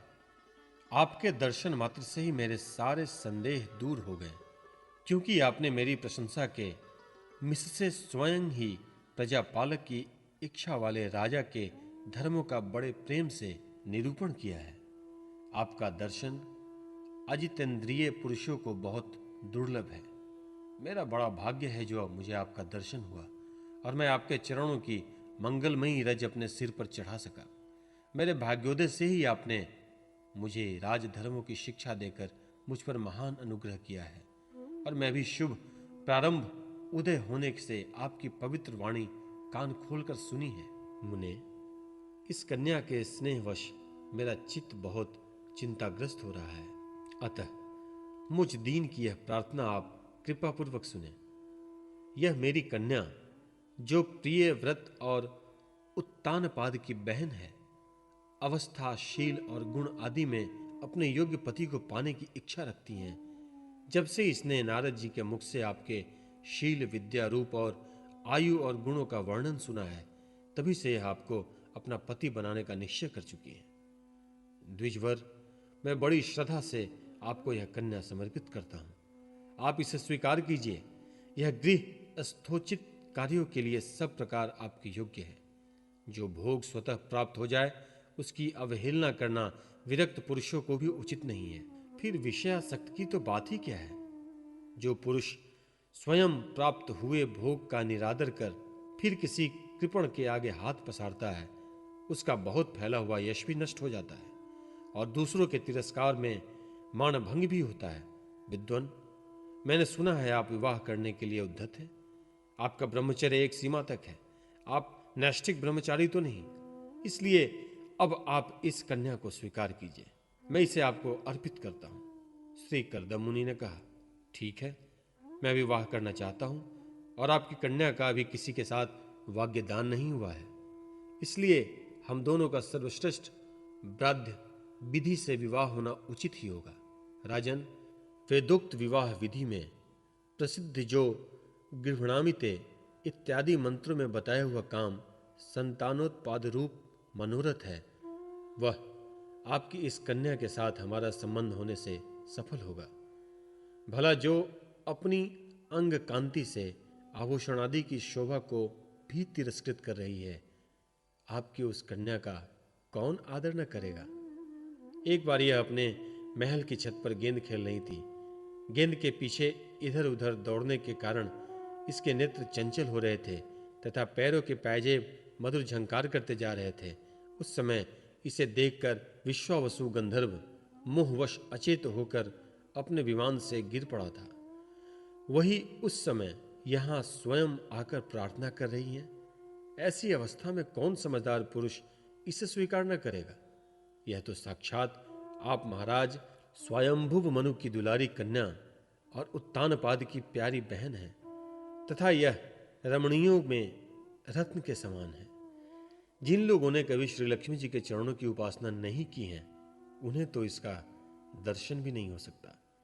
अतः मैं आपकी इस साध्वी कन्या को अवश्य स्वीकार करूंगा, किंतु एक शर्त के साथ। जब तक इसके संतान न हो जाएंगी, तब तक मैं गृहस्थ धर्मानुसार इसके साथ रहूंगा। उसके बाद भगवान के बताए हुए संन्यास प्रधान हिंसा रहित शम दमादि धर्मों को ही अधिक महत्व दूंगा, जिनमें इस विचित्र जगत की उत्पत्ति हुई है, जिनमें यह लीन हो जाता है और जिसके आश्रय से यह स्थित है। मुझे तो वे प्रजापतियों के भी पति भगवान श्री अनंत ही सबसे अधिक मान्य है। मैत्रेय जी कहते हैं, प्रचंड धनुर्धर विदुर कर्दम जी केवल इतना ही कह सके, फिर वे हृदय में भगवान कमल नाभन का ध्यान करते हुए मौन हो गए। उस समय उनके मंद हास्य युक्त मुख कमल को देखकर देवहूति का चित्त लुभा गया। मनु जी ने देखा कि इस संबंध में महारानी शत्रुपा और राजकुमारी की स्पष्ट अनुमति है, अतः उन्होंने अनेक गुणों से संपन्न कर्दम जी को उन्हीं के समान गुणवती कन्या का प्रसन्नता पूर्वक दान कर दिया। महारानी शत्रुपा ने भी बेटी और दामाद को बड़े प्रेम पूर्वक बहुत से बहुमूल्य वस्त्र, आभूषण और गृहस्थोचित पात्रादि दहेज में दिए। इस प्रकार सुयोग्य वर को अपनी कन्या देकर महाराज मनु निश्चिंत हो गए। चलती बार उनका वियोग न सह सकने के कारण उन्होंने उत्कंठावश विह्वलचित होकर उसे अपनी छाती से चिपटा लिया और बेटी बेटी कहकर रोने लगे। उनकी आंखों से आंसुओं की झड़ी लग गई और उनसे उन्होंने देवहूति के सिर के बाल भिगो दिए। फिर वे मुनिवर कर्दम से पूछकर उनकी आज्ञा ले रानी के सहित रथ पर सवार हुए और अपने सेवकों सहित ऋषिकुल सेवित सरस्वती नदी के तीनों तीरों पर मुनियों के आश्रमों को शोभा देखते हुए अपनी राजधानी में चले गए। जब ब्रह्मवर्त की प्रजा को यह समाचार मिला कि उनके स्वामी आ रहे हैं, तब वह अत्यंत आनंदित होकर स्तुति गीत एवं गाजे बाजे के साथ आगवानी करने के लिए ब्रह्मवर्त की राजधानी से बाहर आई। सब प्रकार की संपदाओं से युक्त वर्हिष्मती नगरी मनु जी की राजधानी थी, जहां पृथ्वी को रसातल ले जाने के पश्चात शरीर कपाते समय श्री वराह भगवान के रोम झड़कर गिरे थे। वे रोम ही निरंतर हरे भरे रहने वाले कुश और कास हुए, जिनके द्वारा मुनियों ने यज्ञ में विघ्न डालने वाले दैत्यों का तिरस्कार कर भगवान यज्ञ पुरुष की यज्ञ द्वारा आराधना की है। महाराज मनु ने भी श्री वराह भगवान से भूमि रूप निवास स्थान प्राप्त होने पर इसी स्थान में कुश और कास की वरिष्ठ चटाई बिछाकर श्री यज्ञ भगवान की पूजा की थी। जिस वरिष्ठमती पुरी में मनु जी निवास करते थे, उसमें पहुंचकर उन्होंने अपने त्रिताप नाशक भवन में प्रवेश किया। वहां अपनी भार्या और संतति के सहित वे धर्म, अर्थ और मोक्ष के अनुकूल भोगों को भोगने लगे। प्रातः काल होने पर गंधर्वगण अपनी स्त्रियों के सहित उनका गुणगान करते थे, किंतु मनु जी उसमें आसक्त न होकर प्रेम पूर्ण हृदय से श्री हरि की कथाएं ही सुना करते थे। वे इच्छानुसार भोगों का निर्माण करने में कुशल थे, किंतु मननशील और भगवत परायण होने के कारण भोग उन्हें किंचित भी विचलित नहीं कर पाते थे। भगवान विष्णु की कथाओं का श्रवण, ध्यान, रचना और निरूपण करते रहने के कारण उनके मनवंतर को व्यतीत करने वाले क्षण कभी व्यर्थ नहीं जाते थे। इस प्रकार अपनी जागृत आदि 3 अवस्थाओं अथवा तीनों गुणों को अभिभूत करके उन्होंने भगवान वासुदेव के कथा प्रसंग में उन्होंने मनवंतर के 71 चतुर्योग पूरे कर दिए। व्यास नंदन विदुर जी, जो पुरुष श्री हरि के आश्रित रहता है, उसे शारीरिक, मानसिक, दैविक, मानुषिक अथवा भौतिक दुख किस प्रकार कष्ट पहुंचा सकते हैं? मनु जी निरंतर समस्त प्राणियों के हितों में लगे रहते थे।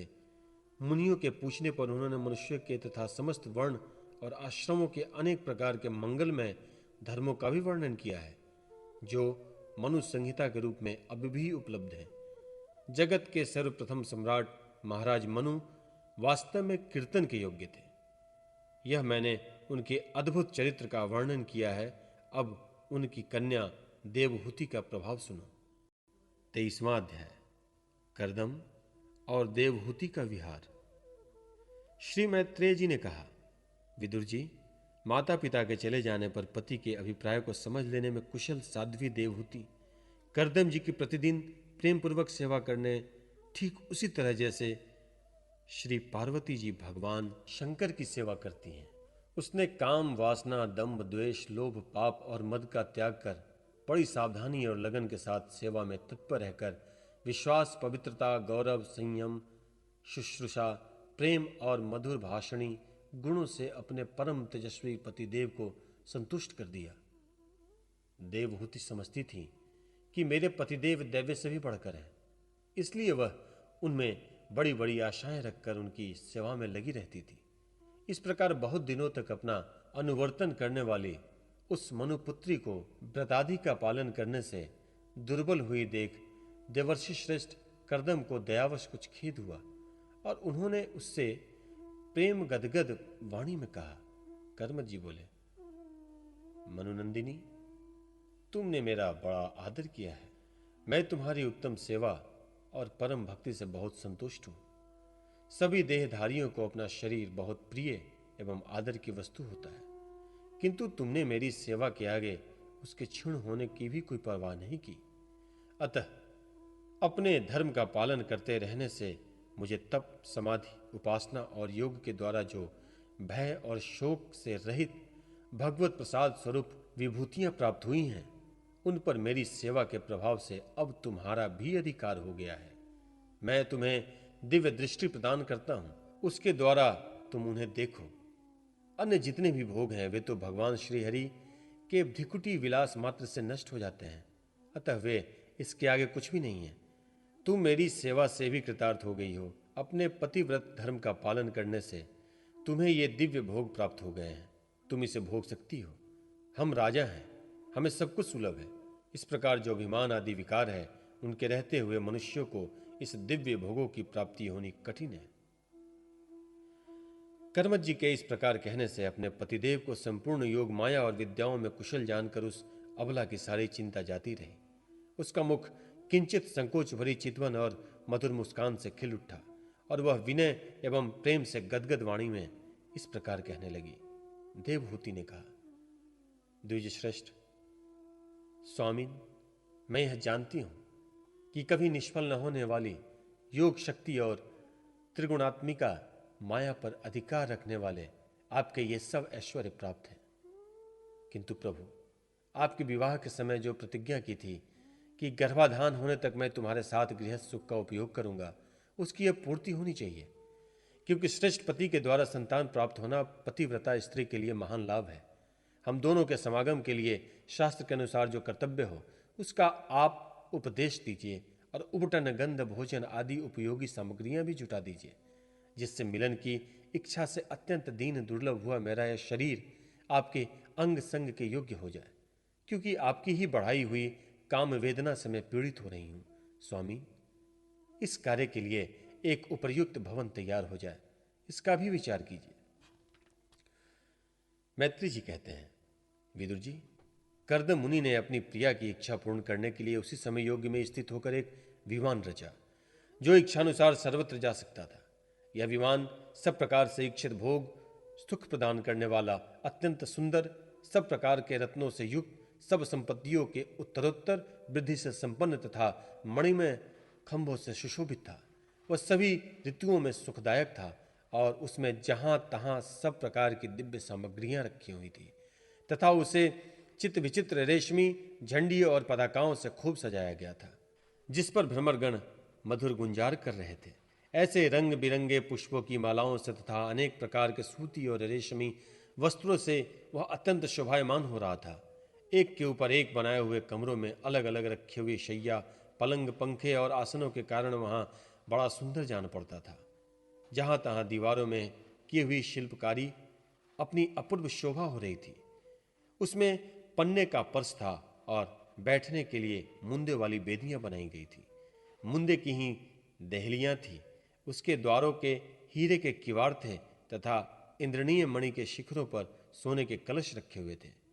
उसकी हीरे की दीवारों में बढ़िया लाल जड़े हुए थे, जो ऐसे जान पड़ते थे मानो विमान की ही आंखें हो, तथा उसे रंग बिरंगे चंदोवे और बहुमूल्य सुनहरी बंधन वारों से सजाया गया था।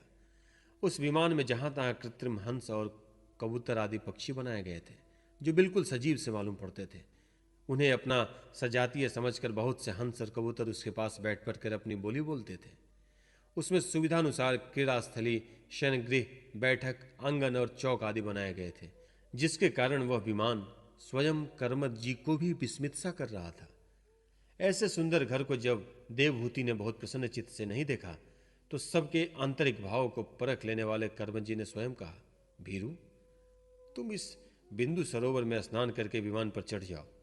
यह विष्णु भगवान का रचा हुआ तीर्थ मनुष्यों को सभी कामनाओं की प्राप्ति कराने वाला है। कमल लोचन देवहूति ने अपने पति की बात मानकर सरस्वती के पवित्र जल से भरे हुए उस सरोवर में प्रवेश कर लिया। उस समय वह बड़ी मैली कुचैली साड़ी पहने हुई थी। उसके सिर के बाल चिपक जाने से उसमें लटें पड़ गई थी। शरीर में मैल जम गया तथा स्तन कांतिहीन हो गए थे। सरोवर में गोता लगाने पर उसने उसके भीतर एक महल में 1000 कन्याएं देखी। वे सभी किशोर अवस्था की थी और उसके शरीरों से कमल की सी गंध आ रही थी। देवहूति को देखते ही वे सभी स्त्रियां सहसा खड़ी हो गई और हाथ जोड़कर कहने लगी, हम आपकी दासियां हैं, हमें आज्ञा दीजिए, आपकी क्या सेवा करें। विदुर जी, तब स्वामिनी को सम्मान देने वाली उस रमणियों ने बहुमूल्य मसालों तथा गंध आदि से मिश्रित जल के द्वारा मनस्विनी देवहूति को स्नान कराया तथा उसे 2 नवीन और निर्मल वस्त्र पहनने को दिए। फिर उन्होंने ये बहुत मूल्य के बड़े सुंदर और कांतिमान आभूषण, सर्वगुण संपन्न भोजन और पीने के लिए अमृत के समान स्वादिष्ट आसव प्रस्तुत किए। अब देवहूति ने दर्पण में अपना प्रतिबिंब देखा तो उसे मालूम हुआ कि वह भांति भांति के सुगंधित फूलों के हारों से विभूषित है, स्वच्छ वस्त्र धारण किए हुए है। उसका शरीर भी निर्मल और कांतिमान हो गया है तथा उन कन्याओं ने बड़े आदर पूर्वक उनका मांगलिक श्रृंगार किया है। उसे सिर से स्नान कराया गया है। स्नान के पश्चात अंग अंग में सब प्रकार के आभूषण सजाए गए हैं तथा उसके गले में हार, हुमेल, हाथों में कंगन और पैरों में छमछमाते हुए सोने के पायजेब सुशोभित हैं। कमर में पड़ी हुई सोने की रत्न जटित करधनी से बहुमूल्य मणियों के हार से और अंग अंग में लगे हुए कुमकुम आदि मंगल द्रव्यों से उसकी अपूर्व शोभा हो रही है। उसका मुख सुंदर दंतावली, मनोहर भौवे, कमल की कली से स्पर्धा करने वाले प्रेम कटाक्ष में सुंदर नेत्र और नीली अलकावली से बड़ा ही सुंदर जान पड़ता है। विदुर जी, जब देवहूति ने अपने प्रिय पतिदेव का स्मरण किया तो अपने को सहेलियों के सहित वहीं पाया जहां प्रजापति कर्दम जी विराजमान थे। उस समय अपने को सहस्त्रों स्त्रियों के सहित अपने प्राणनाथ के सामने देख और उसे उनके योग का प्रभाव समझकर देवहूति को बड़ा विस्मय हुआ। शत्रु विजयी विदुर, जब कर्मज जी ने देखा कि देवहूति का शरीर स्नान करने से अत्यंत निर्मल हो गया और विवाह काल से पूर्व उसका जैसा रूप था उसी रूप को पाकर वह अपूर्व शोभा से संपन्न हो गई है, उसका सुंदर वक्ष स्थल चोली से ढका हुआ है, हजारों विद्याधरियों उसकी सेवा में लगी हुई हैं तथा उसके शरीर पर बढ़िया बढ़िया वस्त्र शोभा पा रहे हैं, तब उन्होंने बड़े प्रेम से उसे विमान पर चढ़ाया। उस समय अपनी प्रिया के प्रति अनुरक्त होने पर कर्मज जी की महिमा मन और इंद्रियों पर प्रभुता कम नहीं हुई। विद्याधरियां उनके शरीर की सेवा कर रही थीं। खिले हुए कुमुद के फूलों से श्रृंगार करने से अत्यंत सुंदर बने हुए विमान पर इस प्रकार शोभा पा रहे थे मानो आकाश में तारागण से गिरे हुए चंद्रदेव विराजमान हो। उस विमान पर निवास कर उन्होंने दीर्घ काल तक कुबेर जी के समान मेरु पर्वत की घाटियों में विहार किया। ये घाटियां 8 लोकपालों की विहार भूमि है। इनमें कामदेव को बढ़ाने वाली शीतल मंद सुगंध वायु चलकर इनकी कमनीय शोभा का विस्तार करती हैं तथा श्री गंगा जी के स्वर्गलोक से गिरने से मंगलमय ध्वनि निरंतर गूंजती रहती है। उस समय भी दिव्य विद्याधरियों का समुदाय उनकी सेवा में उपस्थित था और सिद्धगण वंदना किए जा रहे थे। इसी प्रकार प्राण प्रिय देवहूति के साथ उन्होंने वैश्रम्भक, सुरसद, नंदन, पुष्पभ्रद और चैत्र रथ आदि अनेक देवदानों और मानव सरोवर के अनुराग पूर्वक विहार किया। उस कांतिमान और इच्छानुसार चलने वाले श्रेष्ठ विमान पर बैठकर वायु के समान सभी लोकों में विरसते हुए कर्मज जी विमान बिहारी देवताओं से भी आगे बढ़ गए। विदुर जी, जिन्होंने भगवान के भवभयहारी पवित्र पाप पद्दों का आश्रय लिया है, उस धीर पुरुष के लिए कौन सी वस्तु या शक्ति दुर्लभ है। इस प्रकार महायोगी कर्मज जी का सारा भूमंडल, जो द्वीप वर्ष आदि की विचित्र रचना के कारण बड़ा आश्चर्य में प्रतीत होता है, अपनी प्रिया को देखकर अपने आश्रम को लौट आए। फिर उन्होंने अपने को 9 रूपों में विभक्त कर रति सुख के लिए अत्यंत उत्सुक मनु कुमारी देवहूति को आनंदित करते हुए उसके साथ बहुत वर्षों तक विहार किया, किंतु उनका इतना लंबा समय एक मुहूर्त के समान बीत गया। उस विमान में रति सुख को बढ़ाने वाली बड़ी सुंदर शैया का आश्रय ले अपने परम रूपवान प्रियतम के साथ रहती हुई देवहूति को इतना काल कुछ भी न जान पड़ा। इस प्रकार उस कामशक्त दंपत्ति को अपने योग बल से सैकड़ों वर्षों तक विहार करते हुए भी वह काल बहुत थोड़े समय के लिए ही समान जान पड़ा। आत्मज्ञानी कर्मज जी सब प्रकार के संकल्पों को जानते थे, अतः देवहूति को संतान प्राप्ति के लिए उत्सुक देख वह भगवान के आदेश को स्मरण कर उन्होंने अपने स्वरूप के 9 विभाग किए और कन्याओं की उत्पत्ति के लिए एकाग्रचित्त से अर्धांग रूप में अपनी पत्नी का भावना करते हुए उसके गर्भ में वीर्य स्थापित किया। इससे देवहूति के एक ही साथ 9 कन्याएं पैदा हुईं। वे सभी सर्वांग सुंदरी थीं। उनके शरीर से लाल कमल की सी सुगंध निकलती थी। इसी समय शुद्ध स्वभाव वाली सती देवहूति ने देखा कि पूर्व प्रतिज्ञा के अनुसार उसके पति संन्यासाश्रम ग्रहण करके वन को जाना चाहते हैं, तो उसने अपने आंसुओं को रोककर ऊपर से मुस्कुराते हुए व्याकुल एवं संतप्त हृदय से धीरे धीरे अति मधुर वाणी में कहा। उस समय वह सिर नीचा किए हुए अपने नख मणिमंडित चरण कमल से पृथ्वी को कुरेदती रही। देवहूति ने कहा, भगवान, आपने जो कुछ प्रतिज्ञा की थी वह सब तो पूर्णतः निभा दी, तो भी मैं आपकी शरणागत हूं, अतः आप मुझे अभयदान और दीजिए। ब्राह्मण, इन कन्याओं के लिए योग्य वर खोजने पड़ेंगे और आपके वन को चले जाने के बाद मेरे जन्म मरण रूप शोक को दूर करने के लिए भी कोई होना चाहिए। प्रभु, अब तक परमात्मा से विमुख रहकर मेरा जो समय इंद्रिय सुख भोगने में बीता है वह तो निरर्थक ही गया। आपके परम प्रभाव को न जानने के कारण ही मैं इंद्रियों के विषयों में आसक्त रहकर आपसे अनुराग किया। तथापि यह भी मेरे संसार भय को दूर करने वाला ही होना चाहिए। अज्ञानवश अस्त पुरुषों के साथ किया हुआ जो संग संसार बंधन का कारण होता है, वह सप्त पुरुषों के साथ किए जाने पर असग्नता प्रदान करता है। संसार में जिस पुरुष के कर्मों से न तो धर्म का संपादन होता है, न वैराग्य उत्पन्न होता है और न भगवान की सेवा ही संपन्न होती है, वह पुरुष जीते जी मुर्दे के समान है। अवश्य ही मैं भगवान की माया से बहुत ठगी गई, जो आप जैसे मुक्तिदाता पतिदेव को पाकर भी मैंने संसार बंधन से छूटने की इच्छा नहीं की। 24वां अध्याय। श्री कपिल देव जी का जन्म।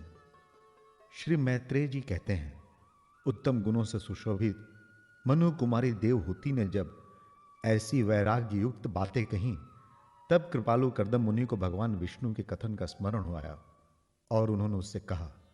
कर्दम जी बोले, दोष रहित राजकुमारी, तुम अपने विषय में इस प्रकार खेद ना करो। तुम्हारे गर्भ में अविनाशी भगवान विष्णु शीघ्र ही पधारेंगे। प्रिय, तुमने अनेक प्रकार के व्रतों का पालन किया है, अतः तुम्हारा कल्याण हो। अब तुम संयम, नियम, तप और दानादि करते हुए श्रद्धापूर्वक भगवान का भजन करो। इस प्रकार आराधना करने पर श्री हरि तुम्हारे गर्भ से अवतीर्ण होकर मेरा यश बढ़ावेंगे और ब्रह्म ज्ञान का उपदेश करके तुम्हारे हृदय की अहंकारमयी ग्रंथि का छेदन करेंगे। श्री मैत्रेय जी कहते हैं, विदुर जी, प्रजापति कर्दम के आदेश में गौरव बुद्धि होने से देवहूति ने उन पर पूर्ण विश्वास किया और वह निर्विकार जगत गुरु भगवान श्री पुरुषोत्तम की आराधना करने लगी। इस प्रकार बहुत समय बीत जाने पर भगवान मधुसूदन कर्दम जी के वीर्य का आश्रय ले उसके गर्भ से इस प्रकार प्रकट हुए जैसे काष्ठ में से अग्नि। उस समय आकाश में मेघ जल बरसाते हुए गरज गरज बाजे बजाने लगे, गंधर्वगण गान करने लगे और अप्सराएं आनंदित होकर नाचने लगी। आकाश से देवताओं के बरसाए हुए दिव्य पुष्पों की वर्षा होने लगी। सब दिशाओं में आनंद छा गया, जलाशयों का जल निर्मल हो गया और सभी जीवों के मन प्रसन्न हो गए। इसी समय सरस्वती नदी से घिरे हुए कर्दम जी के उस आश्रम में मरीचि आदि मुनियों के सहित श्री ब्रह्मा जी आए। शत्रुदमन विदुर जी स्वतः सिद्ध ज्ञान से संपन्न अजन्मा ब्रह्मा जी को यह मालूम हो गया था कि साक्षात पर ब्रह्मा भगवान विष्णु सांख्य शास्त्र का उपदेश करने के लिए अपने विशुद्ध सत्वमय अंश से अवतीर्ण हुए हैं। अतः भगवान जिस कार्य को करना चाहते थे उसका उन्होंने विशुद्ध चित्त से अनुमोदन एवं आदर किया और अपनी संपूर्ण इंद्रियों से प्रसन्नता प्रकट करते हुए कर्दम जी से इस प्रकार कहा। श्री ब्रह्मा जी ने कहा, प्रिय कर्दम, तुम दूसरों को मान देने वाले हो। तुमने मेरा सम्मान करते हुए जो मेरी आज्ञा का पालन किया है, इससे तुम्हारे द्वारा निष्कपट भाव से मेरी पूजा संपन्न हुई है। पुत्रों को अपने पिता की सबसे बड़ी सेवा यही करनी चाहिए कि जो आज्ञा ऐसा कहकर आदर पूर्वक उनके आदेश को स्वीकार करे। बेटा, तुम सभ्य हो, तुम्हारी ये सुंदरी कन्याएं अपने वंशों द्वारा इस सृष्टि को अनेक प्रकार से बढ़ावेंगी। अब तुम इन मरीचि आदि मुनिवरों को इनके स्वभाव और रुचि के अनुसार अपनी कन्याएं समर्पित करो और संसार में अपना सुयश फैलाओ।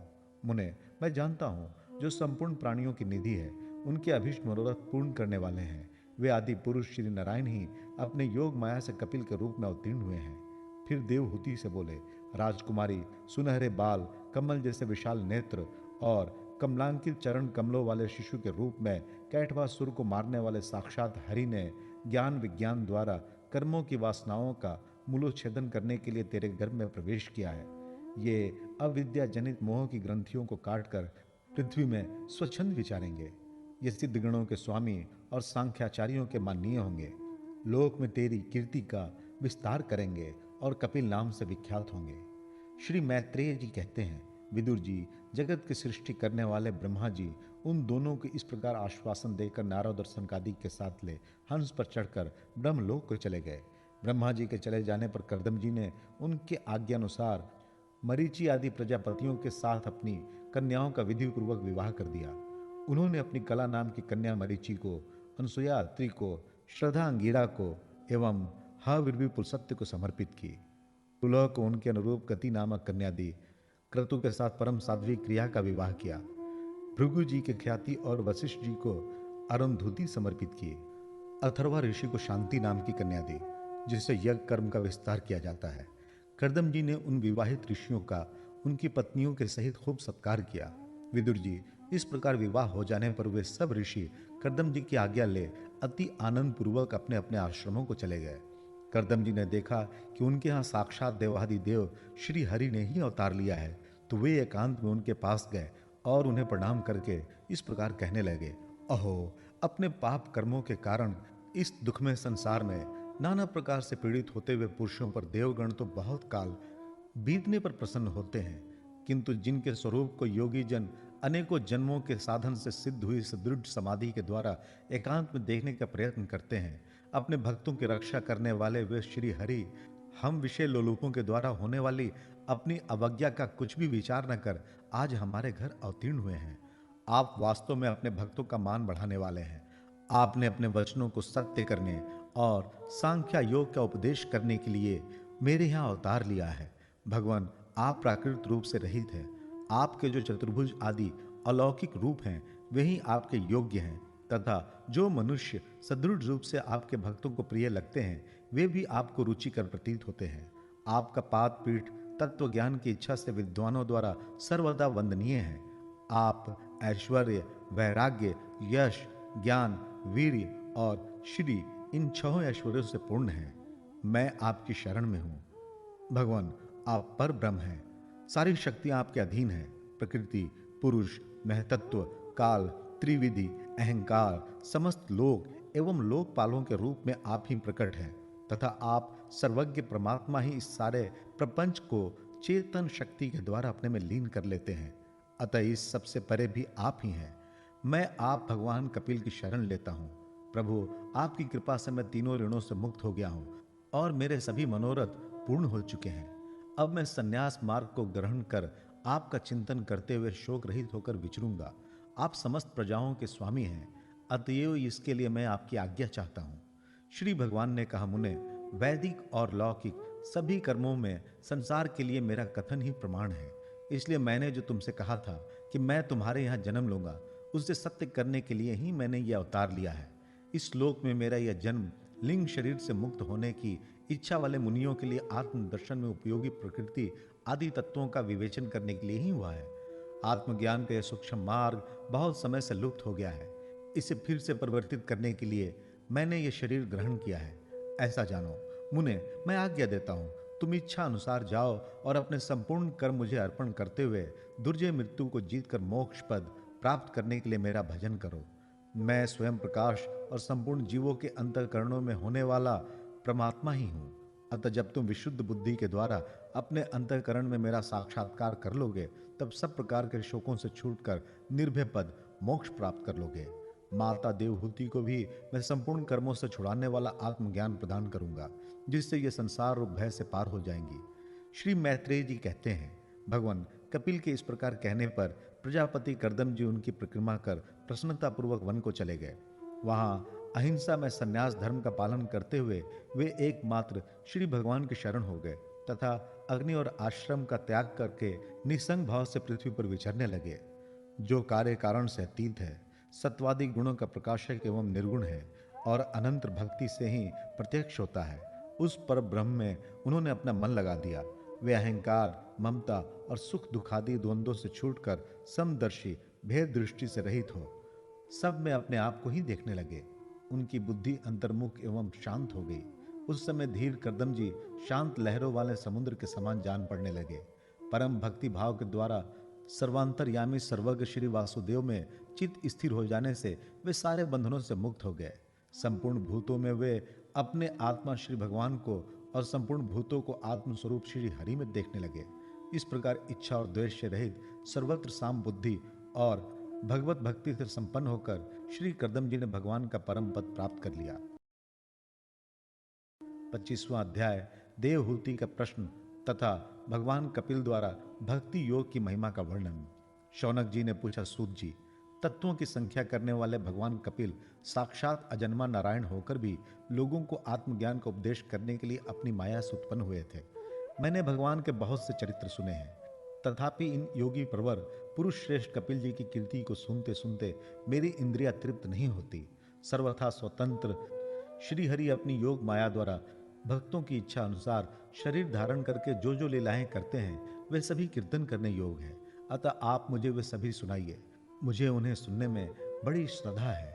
सूत जी कहते हैं, मुने, आपकी ही भांति जब विदुर जी ने भी आत्मज्ञान विषय प्रश्न किया तो श्री व्यास जी के सखा भगवान मैत्रेय जी प्रसन्न होकर इस प्रकार कहने लगे।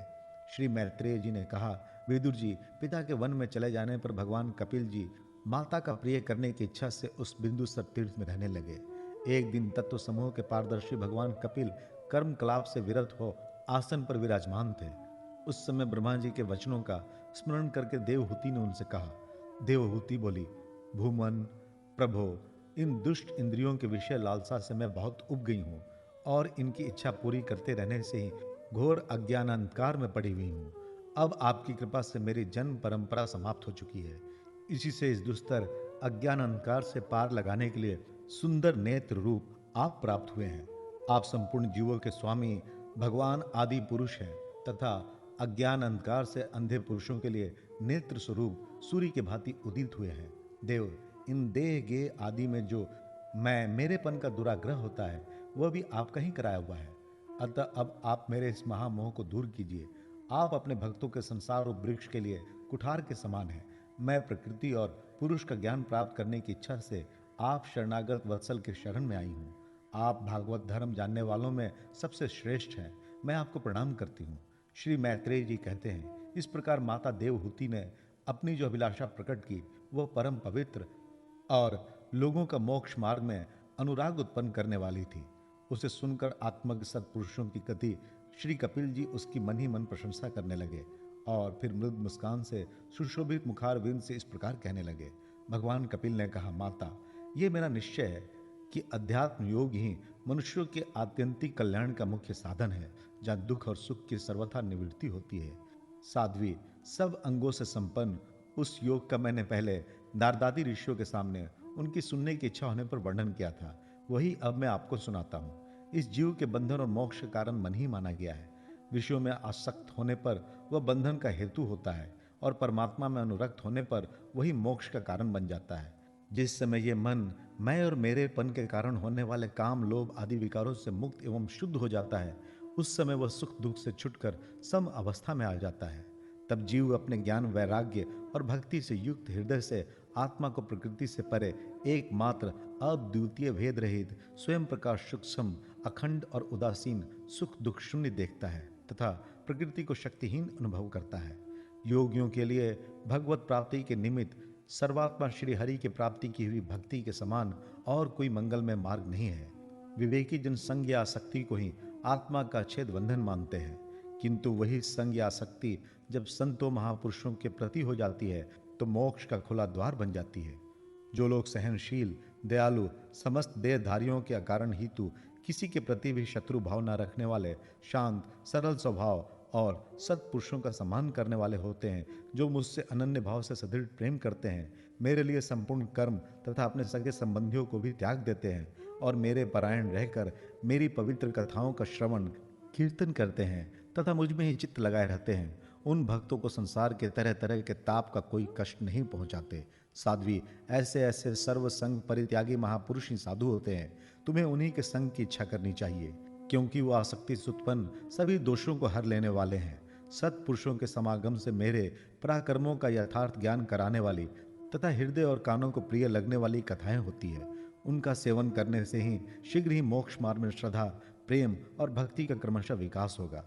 फिर मेरी सृष्टि आदि लीलाओं का चिंतन करने से प्राप्त हुई भक्ति के द्वारा लौकिक एवं परलौकिक सुखों में वैराग्य हो जाने पर मनुष्य सावधानता पूर्वक योग के भक्ति प्रधान सरल उपायों से समाहित होकर मनोनिग्रह के लिए यत्न करेगा। इस प्रकार प्रकृति के गुणों से उत्पन्न हुए शब्दादि विषयों का त्याग करने से, वैराग्य युक्त ज्ञान से, योग से और मेरे प्रति की हुई सुदृढ़ भक्ति से मनुष्य मुझ अपने अंतरात्मा को इस देह में ही प्राप्त कर लेता है। देवहूति ने कहा, भगवान, आपकी समुचित भक्ति का स्वरूप क्या है और मेरी जैसी अबलाओं के लिए कैसी भक्ति ठीक है, जिससे कि मैं सहज में ही आपके निर्वाण पद को प्राप्त कर सकूं। निर्वाण स्वरूप प्रभो, जिसके द्वारा तत्व ज्ञान होता है और जो लक्ष्य को भेदने वाले बाण के समान भगवान की प्राप्ति कराने वाला है, वह आपका कहा हुआ योग कैसा है और उसके कितने अंग हैं? हरे, ये सब आप मुझे इस प्रकार समझाइए जिससे कि आपकी कृपा से मैं मंदमती स्त्री जाति भी इस दुर्बोध विषय को सुगमता से समझ सकूं। श्री मैत्रेय जी कहते हैं, विदुर जी, जिसके शरीर से उन्होंने स्वयं जन्म लिया था, उस अपनी माता का ऐसा अभिप्राय जानकर कपिल जी के हृदय में स्नेह उमड़ आया और उन्होंने प्रकृति आदि तत्वों का निरूपण करने वाले शास्त्र का, जिसे सांख्य कहते हैं, उपदेश किया। साथ ही भक्ति विस्तार एवं योग का भी वर्णन किया। श्री भगवान ने कहा, माता, जिसका चित्त एकमात्र भगवान में ही लग गया है, ऐसे मनुष्य की वेद विहित कर्मों में लगी हुई तथा विषयों का ज्ञान कराने वाली कर्मेंद्रिय एवं ज्ञानेंद्रिय दोनों प्रकार की इंद्रियों की जो सत्व मूर्ति श्री हरि के प्रति स्वाभाविक प्रवृत्ति है, वही भगवान की अहेतु की भक्ति है। यह मुक्ति से भी बढ़कर है, क्योंकि जठरानल जिस प्रकार खाए हुए अन्न को पचाता है, उसी प्रकार यह भी कर्म संस्कारों के भंडार रूप लिंग शरीर को तत्काल भस्म कर देती है। मेरी चरण सेवा में प्रीति रखने वाले और मेरे ही प्रसन्नता के लिए समस्त कार्य करने वाले कितने ही बड़भागी भक्त जो एक दूसरे से मिलकर प्रेम पूर्वक मेरे ही पराक्रमों की चर्चा किया करते हैं, मेरे साथ एक ही भाव सायुज्य मोक्ष की भी इच्छा नहीं करते। माँ, वे साधुजन अरुण नयन एवं मनोहर मुखार विंद से युक्त मेरे परम सुंदर और वरदायक दिव्य रूपों की झांकी करते हैं और उनके साथ सब प्रेम संभाषण भी करते हैं, जिसके लिए बड़े बड़े तपस्वी भी लालायित रहते हैं। दर्शनीय अंग प्रत्यंग, उदार हास विलास, मनोहर चितवन और सुमधुर वाणी से युक्त मेरे उन रूपों की माधुरी में उनका मन और इंद्रियां फंस जाती है। ऐसी मेरी भक्ति ना चाहने पर भी उन्हें परम पद की प्राप्ति करा देती है। अविद्या की निर्वृत्ति हो जाने पर यद्यपि वो मुझ मायापति के सत्यादि लोगों की भोग संपत्ति भक्ति की प्रवृत्ति के पश्चात स्वयं प्राप्त होने वाली अष्ट सिद्धि अथवा बैकुंठ लोक के भवदीय ऐश्वर्य की भी इच्छा नहीं करते, तथापि मेरे धाम में पहुंचने पर उन्हें यह सब विभूतियां स्वयं ही प्राप्त हो जाती है, जिनका एकमात्र मैं ही प्रिय आत्मा, पुत्र, मित्र, गुरु, सहृद और इष्ट देव हूँ। वे मेरे ही आश्रय में रहने वाले भक्तजन शांति में बैकुंठ धाम में पहुंचकर किसी प्रकार भी इन दिव्य भोगों से रहित नहीं होते और ना उन्हें मेरा काल चक्र ही ग्रस सकता है। माता जी, जो लोग, यह लोग, परलोक और इन दोनों लोकों में साथ जाने वाले वासना में लिंग देह को तथा शरीर से संबंध रखने वाले जो धन, पशु एवं ग्रह आदि पदार्थ हैं, उन सब को और अन्यान्य संग्रहों को छोड़कर अनन्य भक्ति से सब प्रकार मेरा ही भजन करते हैं, उन्हें मैं मृत्यु रूप संसार सागर से पार कर देता हूँ। मैं साक्षात भगवान हूँ, प्रकृति और पुरुष का भी प्रभु हूँ तथा समस्त प्राणियों का आत्मा हूँ। मेरे सिवा और किसी का आश्रय लेने से मृत्यु रूप महाभय से छुटकारा नहीं मिल सकता। मेरे भय से यह वायु चलती है, मेरे भय से सूर्य तपता है, मेरे भय से इंद्र वर्षा करता है और अग्नि जलाती है तथा मेरे ही भय से मृत्यु अपने कार्य में प्रवृत्त होता है। योगी जन ज्ञान वैराग्य युक्त भक्ति योग के द्वारा शांति प्राप्त करने के लिए मेरे निर्भय चरण कमलों का आश्रय लेते हैं। संसार में मनुष्य के लिए सबसे बड़ी कल्याण प्राप्ति यही है कि उसका चित्त तीव्र भक्ति योग के द्वारा मुझ में लगकर स्थिर हो जाए।